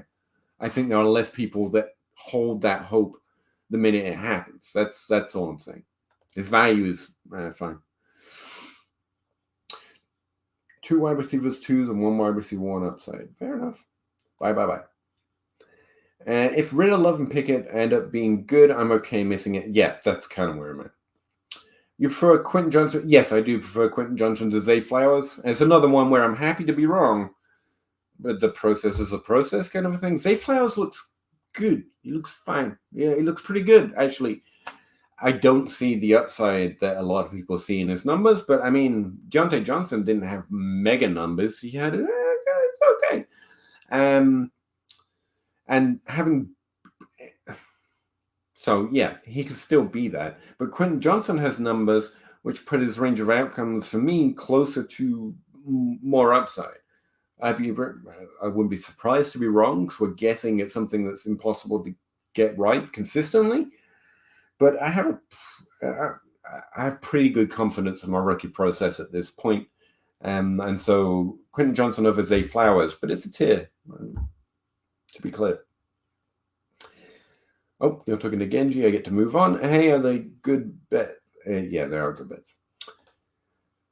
Dynasty is so deep compared to redraft. I think Dynasty thinks it's so deep compared to redraft. I think one of the main advantages to take advantage of is realizing that the wealth of players we hope are going to be good turn out not to be good, which is why I roster just backup running backs, because most of the sleepers don't work out. Or anything that could be termed a sleeper or a value, or unless it's an old guy that's done it before and is getting devalued because people want the shiny things, mostly they don't work out. But yeah, it's a little deeper. Their valuations reflect that, I think. That's fair. Yeah, I think their value's fair. I think their ranks are fine, fair. I just think there's a little squeeze in there in Dynasty, you know? If someone wins 1 year with Kelsey in 1 year and you don't win in 5 years, they win. Yeah. But it's fun. As long as leagues keep going, it's fine. What is the secret to keeping a league going? I don't know. Honestly, don't know. Most of my leagues have been going for a while. I think the secret to any part of a league is having fun with each other playing fantasy football. And that seems simple, but if you get a DM going, if you can actually joke around with each other, even if some people are more toxic than others, because I know online leagues are not all best friends who, talk to each other all the time. But find a league where the level of toxicity reflects what you find enjoyable. Some people, none. Like, let's just be friends. That's fine. Some people, a little bit of rib poking is okay. Some people, a lot of toxicity is perfectly fine. I am here to fight. So find a league that fits that level for you, and then get involved. A league that is active, communicates in a fashion that everyone is very happy and feels good to be there. That means the league will last, as far as I can tell. Yeah, but when they don't hit, you're stuck with garbage in your team, and no one wants that. And that's kind of what I mean. Like, in season, when it doesn't have that upside of potential, you're like, oh, I just have this roster spot covered. That's roster clockers, We'll definitely check out more DLF resources. DLF is honestly, I know I keep saying it's for the company, but it's honestly getting better. It's got a lot of good content. I joined it originally just as a Dynasty player because I wanted their ADP. I like looking over their ranks. I like reading their articles, even though I write a few of them there. It's honestly a good, solid source relative to cost, and they're giving out. Follow me, follow Ryan McDowell on Twitter, follow the DLF football twit at on Twitter, because they're constantly saying we're gonna give. They just let people into the site for a year. Now, obviously, it's a con in the sense that you get in for the first year, you understand that you'll like it, and then you pay for the second year. So don't get me wrong, they do like making money, but they do quite often do competitions or free giveaways. And most people who want to try it out just for a single season, if you're following those ads, you're going to find an opportunity to at least have it for a year and see if you like it. And honestly, I do think if you get it for a year, you're going to find that you like it pretty well. It's really solid. As far as Dynasty goes, I think it's the A side. Doesn't do anything the best, including my articles for sure. But it does. It's a Mike Clay of Dynasty. It's not going to. Now I feel like I'm being rude to Mike Clay. I didn't mean that. I meant that as a positive. It's like the best all-round single stop that you can have for Dynasty, honestly. That's why I like it. That's why I started liking it. That's why I ended up that was the place I wanted to go and work when I got an opportunity. James Tucker. Keep trade cut. Should I hire Ron Rivera? Yeah. Don't hire anyone that you don't like. Bryce, CJ, and Richardson are good bets. Yeah. So looking at Love, Ritter, and Pickett in comparison just justifies the lower risk. Not really. Their range of outcomes is different. For example, Love, Ritter, and Pickett's outcome, like historically, the upside that you could expect is about halfway up the medium range of outcomes for CJ Richardson or Bryce Young. That's just based on draft capital. And at quarterback, those trends are really strong. And like to the point that you can look at top 5 picks versus top 20 picks in the first round. And we have enough of a sample of that we can be reasonably confident in saying the thing that I just said about their ranges of outcomes. But I think you two guys are talking to each other, so I should stop interrupting. If you could describe your dynasty philosophy in 3 words. No, I can't. I can do my description of my podcast, which is basically my dynasty process. No player evaluation, historical evaluation. That's as few words as I can do it. Instead of trying to develop an evaluation process which gives me an edge to know who is good and bad, instead I look historically at what type of player is better and worse. That's it. That's my dynasty process. I'm not interested in who does what better. I'm interested in that a wide receiver entering year 2, having got a 17% target share and a 10 points per game, has a higher upside than a third-year player who had a 17% target share and 10 points per game. Like, that's what interests me. It's a historical comparison, not the player evaluation. I don't think I know Garrett Wilson is great. Oh, Amon St. Brown is just a stud or an alpha. I think I know what hits more often where. Oh, that's what I'm trying to find out. That wasn't 3 words. Big baller shit. I would think that was the best description of you. Yeah. And Dynasty is the best. Just do it. You'll be happy. Hopefully. There's a good community out here. Even if you're not winning, honestly, there's enough really good people here that you can have fun talking, commiserating, or just plain arguing about what you think's going to happen or did happen. Robert, thank you again for the depth. Not a problem, man. I don't think you threw too much out at me. I don't mean to. I probably don't know enough to drown you in the facts that I know. I just meant, you're probably looking for a simple answer, and I didn't mean to sound so convoluted. Really appreciate going into the different facets of things. I will definitely consume more DLF podcasts. Yeah. Oh, that's a good point. Those are all free for everyone, not just my podcast, DLF Podcast. There's a family. Check out the Superflex Super Show with John Hogue, or the DLF Main Family Podcast, which is actually probably a really great place to start because you hear Brian McDowell, like the OGs of Dynasty, walking through Dynasty. So yeah, those are actually probably a really good place to start. I should have said that off the start. The podcasts, obviously, that aren't mine. Genji, yeah, I have more to play, but yeah, you're still arguing about the QBs. I have no more to add. I said my thoughts on them, so I'm going to skip it. Second year QBs with 10th round starter 80. Yeah, okay. I keep clicking on it. And a start 8 Superflex going to start 9 Superflex next year. Interesting. What would you give up for Ritter? Not much. If I am interested in the range of outcomes of Ritter, I am more interested in the range of outcomes of Dak Prescott. I'd rather add to get there. Or, who are the old guys this year? Matthew Stafford. I'd rather trade for the old guys with that known higher upside, even if it's just a 1 year. It's a Ben Roethlisberger rule. You just keep, or Tom Brady rule is probably a better way of saying. You just keep throwing out that second for Tom Brady because everyone knows he's going to retire next year. So Matt Stafford, I think Jared Goff fits in that category. Ryan Tannehill, I'm more interested in those players.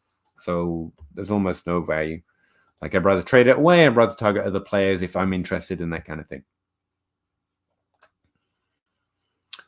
Just drafted Bajon in my rookie draft and got offered Algier for Puka Nacua and a 24th. Do I take it? So here's the rule. In redraft especially, it's better to roster other people's handcuffs. In Dynasty, it's better to roster other people's handcuffs. There's more upside. The game theory plays out relatively similar way. However, in Dynasty, a lot comes down to how you feel about your team and also just security of knowing your league and how likely it is you get certain things. John Hogue, for example, knows that rule and still prefers to roster his own handcuff. And it's perfectly fine. The edge of rostering someone else's handcuff is real, but it's also small. It's not like really strong. It's not like every backup running back becomes a startable asset. Yes, you decrease in points per game, but in a dynasty squad, you could build well enough, or you can predictably plan to build well enough that the running back the lower production replacement is actually worth it in dynasty. You should roster other people's handcuffs, but it's fine to trade for your own if it makes you more comfortable or you think your squad is really strong elsewhere. Having said that, Puka Nacua in the 4th is probably the dynasty answer, 9 times out of 10. I'm not particularly interested in Puka Nacua or a 4th, so I'd probably rather have Algier, and I think that trade's fine. There you go. That's all my answers, all 3 of them. Ideally, I want, yeah.